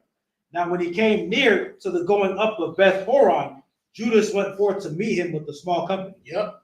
Who, when he saw the host coming to meet them, and said unto Judas, how shall we be able, being so few, to fight against so great a multitude and so strong, seeing we are ready to fight with fasting all this day? So they're coming off of a fast, coming up against a multitude of enemies, Jews and Gentiles alike. And now, just like the Most High has always done, he's made us the underdog, because this is how he provides us the glory of his greatness, by testing our faith. So after coming off a fast, these small number is coming up against a great multitude. Go ahead. Unto whom Judas answered, it is no hard matter for many to be shut up in the hands of This is light. Go ahead. And with the God of heaven, it is all one. To deliver with a great multitude or a small company. It don't matter if they're small or large. The Most High hand is going to prosper. Go ahead. For the victory of battle standeth not in the multitude of an host, Yeah. but strength cometh from heaven. Damn. Quote that. Go ahead. They come against us in much pride and iniquity to destroy us, and our wives and children, and to spoil us. Yep. But we fight for our lives and our laws. Wherefore the Lord himself will overthrow them before our face. And as for you, be ye not afraid of them. Yeah. Now as soon as he had left off speaking, he leapt suddenly upon them, and so Saron and his host was overthrown before him. Now imagine they didn't have Judas to tell him all this. These people would have fled. But the Lord, entrusting in Judas through Mattathias, is commanding them to take this over city by city. Go ahead. And they pursued them from the going down of Beth Horon unto the plain, where were slain about 800 men of them, and the residue fled into the land of the Philistines. So these multitudes ran out of the city because they only got 800 of them. Go ahead. Then began the fear of Judas and his brethren, and an exceeding great dread to fall upon the nations round about them. So now everybody's hearing about what's happening, how Judas is taking over with such a small number, coming against thousands and thousands and thousands of others. Everybody's starting to hear this, and everybody's starting to get afraid. Go ahead. And so much as his fame came up unto the king, and all nations talked of the battles of Judas. Now when King Antiochus heard these things, he was full of indignation. Wherefore he sent and gathered together all the forces of his realm, even a very strong army. He opened also his treasure, and gave his soldiers pay for a year, commanding them to be ready whensoever he should need them. He gave him a whole salary. Go ahead. Nevertheless, when he saw that the money of his treasures failed, and that the tributes in the country were small, because of the dissension and plague, which he had brought upon the land in taking away the laws which had been of old time, he feared that he should not be able to bear the charges any longer, nor to have such gifts to give so liberally as he did before, for he had abounded above the kings that were before him. Go ahead. Wherefore, being greatly perplexed in his mind, he determined to go into Persia, there to take the tributes of the countries and to gather much money. Sit down to verse 42. Verse 42. Now when Judas and his brethren saw the miseries were multiplied, and that the forces did encamp themselves in their borders, for they knew how the king had given commandment to destroy the people and to utterly abolish them, they said to one another, let us restore the decayed estate of our people, and let us fight for our people in the sanctuary. Then was the congregation gathered together, that they might be ready for battle, and that they might pray and ask mercy and compassion. Go ahead. Now Jerusalem lay void as a wilderness, and there was none of her children that went in or out. The sanctuary was also trodden down, and aliens kept the stronghold. Yep. The heathen had their habitation in that place, and joy was taken from Jacob, and the pipe with the harp ceased. Wherefore the Israelites assembled themselves together and came to Mizpah over against Jerusalem, for in Mizpah was the place where they prayed aforetime in Israel. Then they fasted that day and put on sackcloth and cast ashes upon their heads and rent their clothes. Now this is a practice before battle. Israelites always fast, they pray before anything that does anything to come up against Israel. You know, this is a common practice because you need strength from the Lord. Always. There's always prayer and fasting before any battle, before any fight. Anything that you have to go through and endure, that you need perseverance with the Lord is always the guide. Go ahead. And laid open the book of the law, Yep. wherein the heathen had sought to paint the likeness of their images. They brought also the priest's garments and the first fruits and the tithes, and the Nazarites they stirred up, who had accomplished their days. Then they cried with a loud voice toward heaven, saying, what shall we do with these? And whither shall we carry them away? For thy sanctuary is trodden down and profaned, and thy priests are in heaviness and brought low. So now they're bringing things to commemorate the temple with, but they don't have anywhere to put it because there are aliens inside of them. We're called the aliens now. They're called the aliens then. There are aliens that have inhabited the temple and Jerusalem and strangers that have profaned it. Go ahead. How shall we be able to stand against them, except thou, O God, be our help? Then sounded they with trumpets and cried with a loud voice. And after this, Judas ordained captains over the people. Yep. Even captains over thousands and over hundreds and over 50s and over 10s. Here's the government. Go ahead. But as for such as were building houses or have betrothed wives or were planting vineyards or were fearful, those he commanded that they should return, every man to his own house according to the law. Everyone ain't made for war. Everyone that had a complaint, everyone that was a little scared, everybody that had doubt was sent back home. Go ahead. So the camp removed and pitched upon the south side of Emos. Yep. And Judah said, arm yourselves and be valiant men, and see that ye be in readiness against the morning, that ye may fight together with these nations that are assembled together against us to destroy us in our sanctuary. So this is the preparation for them to go back to Jerusalem to take over the temple. Go ahead. For it is better for us to die in battle than to behold the calamities of our people in our sanctuary. Nevertheless, as the will of God is in heaven, so let him do. To 2 Maccabees, chapter 4.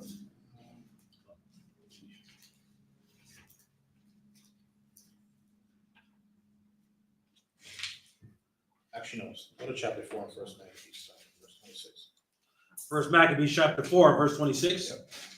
Now all the strangers that had escaped and came and told Lysias what had happened, who, when he heard thereof, was confounded and discouraged, because neither such things as he would were done unto Israel, nor such thing as the king commanded him will come to pass. Yep.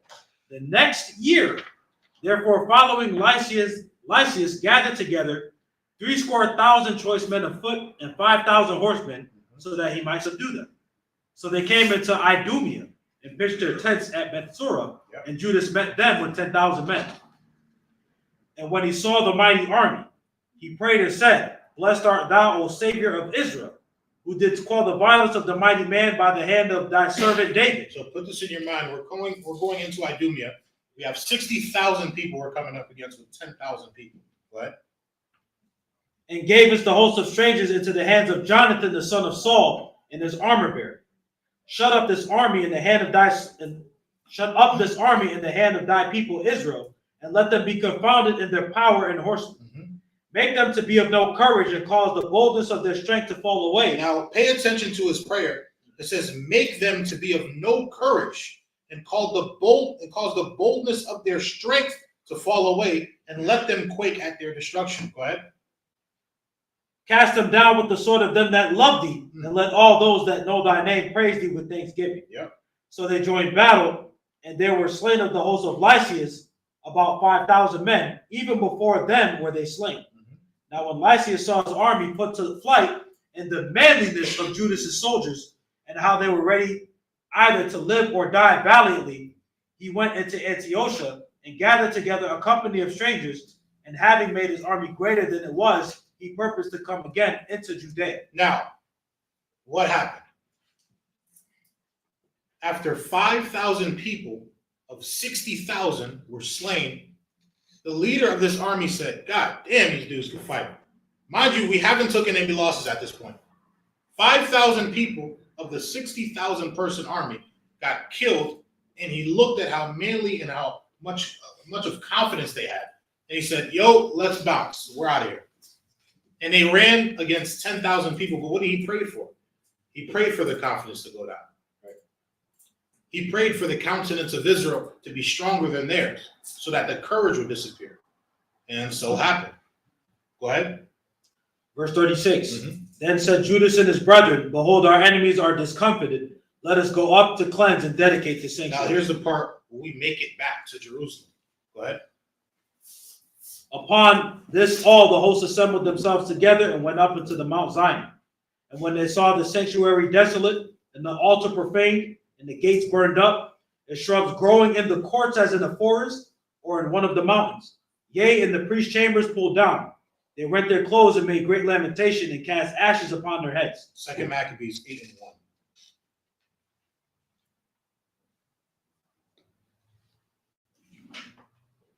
Second Maccabees chapter 8, verse 1. Then Judas Maccabeus and they that were with him went privily into the towns and called their kinsfolks together, and took unto all them as such as continued in the Jews' religion, and assembled about 6,000 men. Yep. And they called upon the Lord that he would look down upon the people that was trodden down of all, and also pity the temple profaned of ungodly men. So at the point in 1 Maccabees, we're already back to the temple. We're in Jerusalem. And 2 Maccabees, this is before they got back to Jerusalem. This is another battle that I wanted to highlight. Go ahead.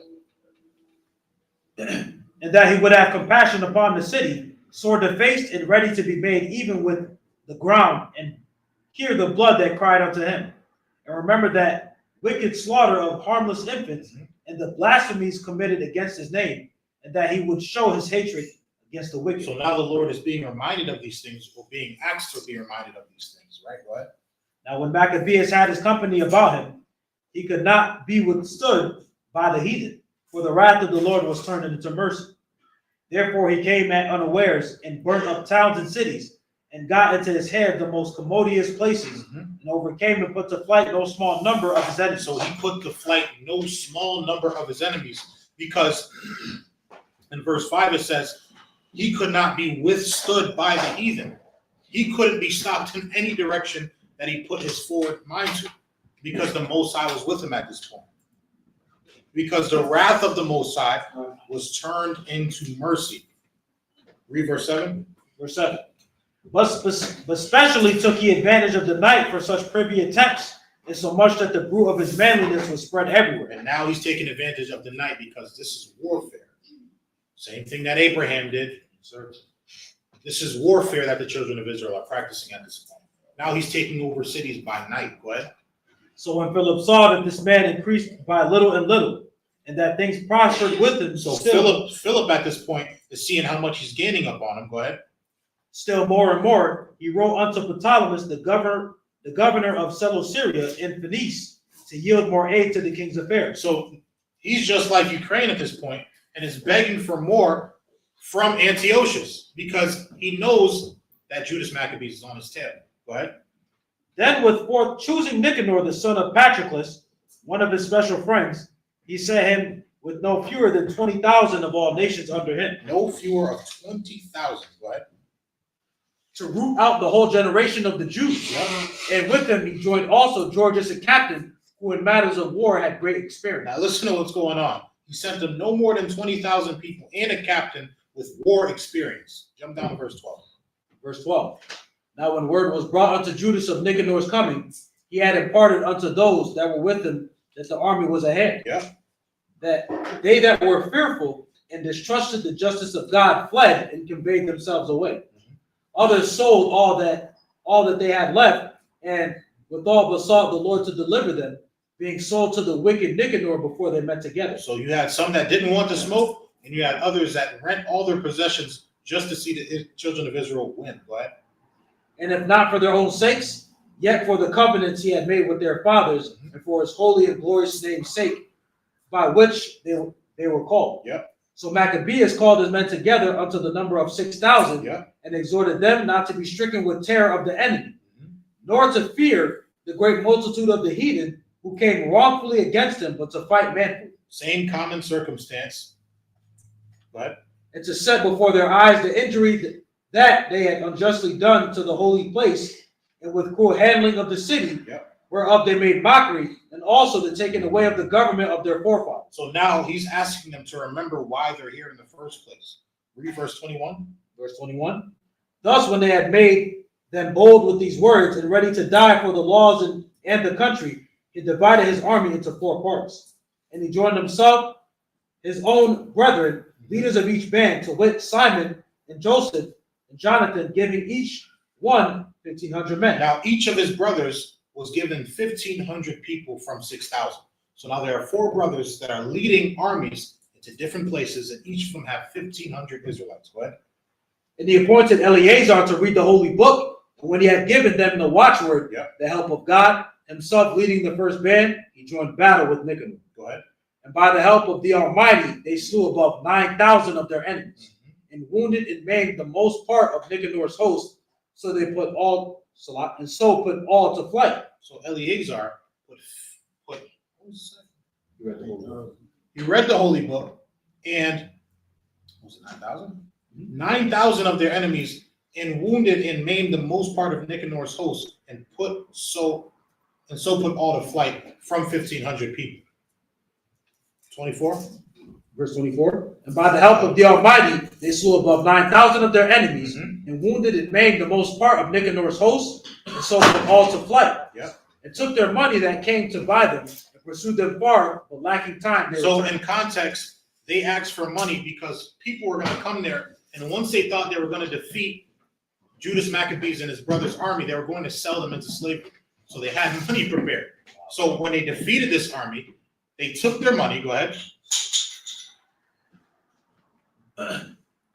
And took their money that came to buy them, and pursued them far, but lacking time they returned. For it was the day before the Sabbath, and therefore they were no longer pursued. Go ahead. So when they had gathered their armor together and spoiled their enemies, they occupied themselves about the Sabbath, yielding exceeding praise and thanks to the Lord, who had preserved them unto that day, which was the beginning of mercy distilling upon them. So they chased them so long that it became the Sabbath. And so they stopped chasing them at the Sabbath, and this is where they came together to celebrate because of the Most High's grace. Go ahead. And after the Sabbath, when they had given part of the spoils to the maid, and the widows and orphans, the residue they divided amongst themselves and their servants. So they gave money to the widows and orphans, and they divided amongst themselves. Go ahead. When this was done, they had made a common supplication. They besought the merciful Lord to be reconciled with his servants forever. Go ahead. Moreover, of those that were with Timotheus and Bacchides, who fought against them, they slew above 20,000, and very easily got high in strongholds, and divided among themselves many spoils more, and made the main orphans widows, yea, and the aged also, equal in spoils with themselves. Now they slew 20,000 plus with a 6,000 army. Go ahead. And when they had gathered their armor together, they laid them up all carefully in convenient places, and the remnant of the spoil they brought to Jerusalem. They slew also Phalarches, that wicked person who was with Timotheus, and had annoyed the Jews many ways. Furthermore, at such time as they had kept the feast for the victory in their country, they burnt Callisthenes, that had set fire upon the holy gates, who had fled into a little house, and so he received a reward meet for his wickedness. As for that most ungracious Nicanor, who had brought 1,000 merchants to buy the Jews, he was through the help of the Lord brought down by them, of whom he made least account, and putting off his glorious apparel and discharging his company, he came like a fugitive servant through the midland unto Antioch, having a very great dishonor, for that his host was destroyed. So he got loaned, and he was given 20,000 plus people to destroy 6,000 people. And now he's a mockery because he couldn't do so. Jump back to First Maccabees chapter 4. Start at verse 36. First Maccabees chapter 4, verse 36. Then said Judas and his brethren, behold, our enemies are discomfited. Let us go up to the cleanse and dedicate the sanctuary. Upon this, all the hosts assembled themselves together and went up into the Mount Zion. Yeah. And when they saw the sanctuary desolate, and the altar profaned, and the gates burned up, and shrubs growing in the courts as in a forest, or in one of the mountains, yea, and the priest's chambers pulled down, they rent their clothes and made great lamentation and cast ashes upon their heads, and fell down flat to the ground upon their faces, and blew an alarm with the trumpets and cried toward heaven. So now they made their way back to Jerusalem into the temple, and they see the profanity that was rinsed by the heathen. It's a desolate place because this was something that was home to them. You know, this is something that meant the most to the children of Israel. And this is the thing that brought the children of Israel back to the Most High, ironically. Go ahead. Verse 41, then Judas appointed certain men to fight against those that were in the fortress until he had cleansed the sanctuary. Yeah. So he chose priests of blameless conversation, such as had pleasure in the law, who cleansed the sanctuary and brought out the defiled stones into an unclean place. And when as they consulted what to do with the altar of burnt offerings, which was profaned, they thought it best to pull it down, lest it should be a reproach to them, because the heathen had defiled it, wherefore they pulled it down. So it was better to just get rid of everything, because there'd be no point to keep anything that the heathen profaned. Go ahead. And laid up stones on the mountain of the temple in a convenient place, Yep. until there should come a prophet to show what should be done with them. Yep. Then they took whole stones according to the law and built a new altar according to the former, and made up the sanctuary and the things that were within the temple and hollowed the courts. They made also new holy vessels, and into the temple they brought the candlestick. They brought the menorah. Go ahead. And the altar of burnt offerings and of incense and the table. Yeah. Now upon the altar they burned incense, and the lamps that were upon the candlestick they lighted, that they might give light into the temple. Furthermore, they set loaves upon the table and spread out the veils and finished all the works which they had begun to make. Go ahead.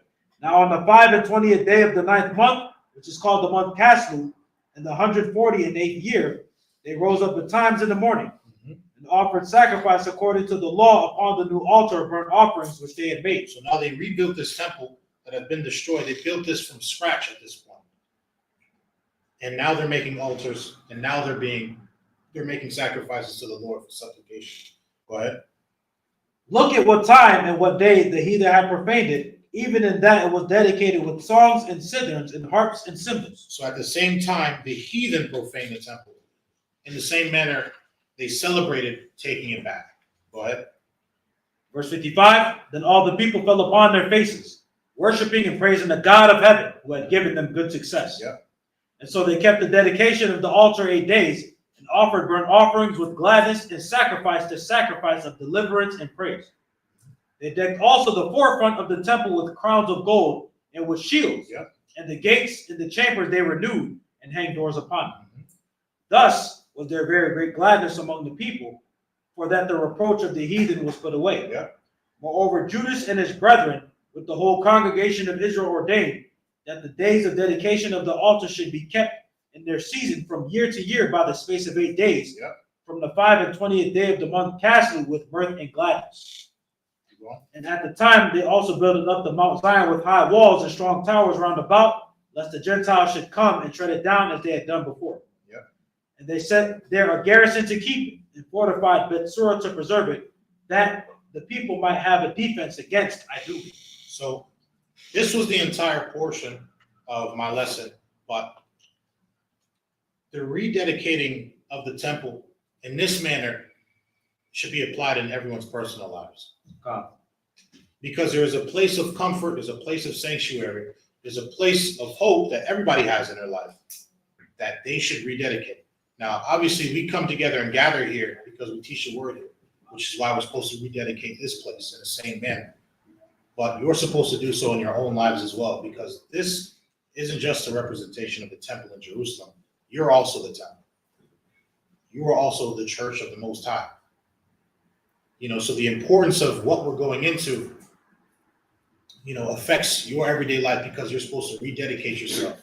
have a promise to yourself that reconciles you with the Most High. You know, because we're all going through things. We all have things that we're not proud of, and so with every time of the year, the Most High gives us a recommendation with high holy days to do so. But yeah, that was it for that.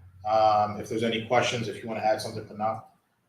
Yeah, I just want to add something. When you go into the history of this, of what took place, this happened around 164 AD. Just for some history.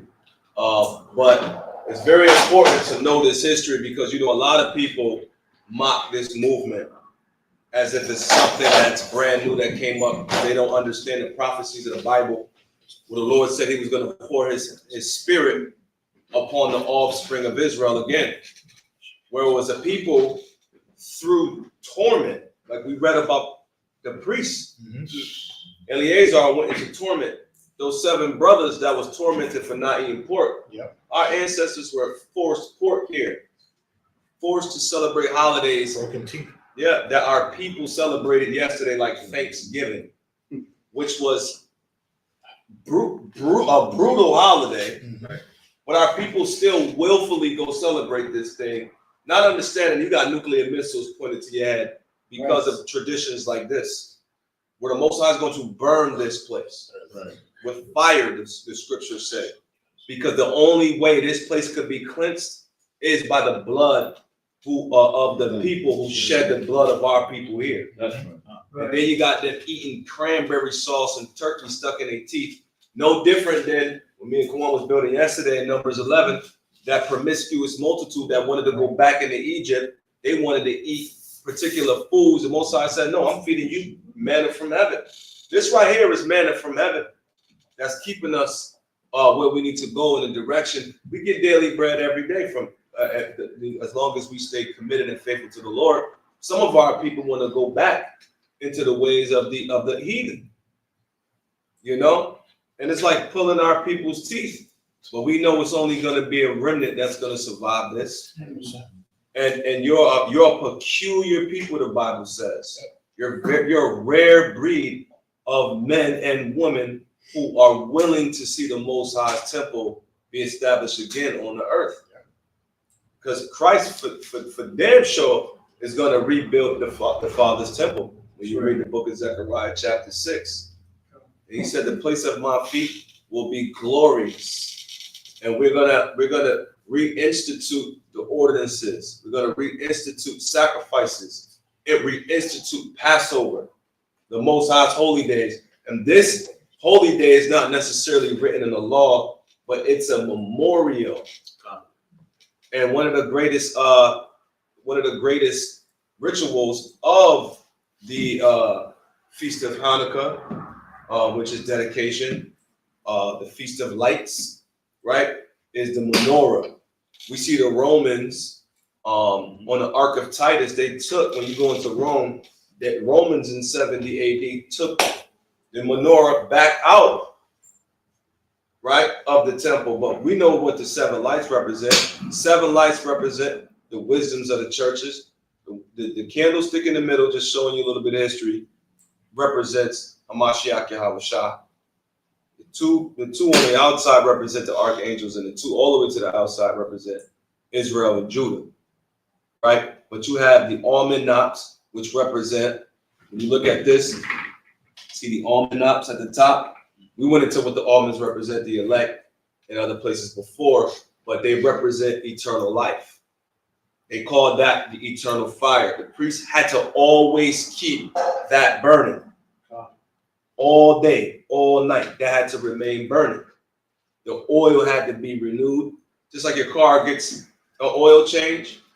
Guess what? That oil, in a time when Israel was in extreme penury and poverty, a little bit of oil kept that going for 8 days, which was a miracle to them, because the amount of oil that they had, it was like this. How did this last? So there was, and we know what 8 means: new beginning. A son is, if a man child was born in Israel, he was circumcised what? The 8th day. 8 souls were saved through the flood. new beginning. So this represents new beginning and the rededication of the Most High's temple, and showing you, when you read about those 10 virgins, Matthew 25, you got to keep your oil burning. You have to keep your oil, you have to tend to your oil, because when the bridegroom comes, that door shuts. If the Lord said, I'm going to take your candlestick, you got to make sure that your light is still, you know, people love to say, it's still a light in the mind. I'm good. It's bigger than that. This ain't a little light. He said, let your light so shine to the world. This ain't a little light that's for yourself. You got, but what keeps light burning? The oil, the anointing. So if you're a choice person of the Most High, you got to know you're a vessel of honor. You have to live as such and conduct yourself as such. And whatever, nothing shall separate you from the love of Christ. Right. Paul taught you that. No death, no height, nothing in your life should separate you from the love of Christ. Because he didn't let anything separate you from him. So you owe the Most High. So I just wanted to bring that out. Let's give Officer Kaz.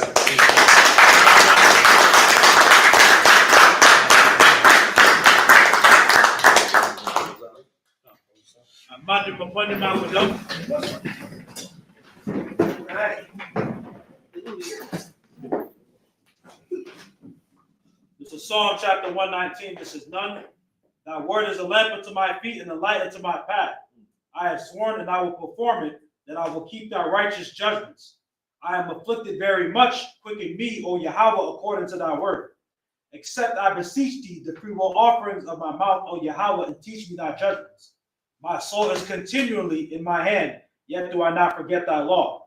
The wicked have laid a snare for me, yet I erred not from thy precepts. Thy testimonies have I taken as inheritance forever, for they are the rejoicing of my heart. I have inclined mine heart to perform thy statutes always, even unto the end. In the name of Yahweh, Bahasham, Yahweh Shai, the water to Miyad. Aman. Abadu Shabbat. Abadu Barak. Yahweh Hashem Yahshua Rakatah.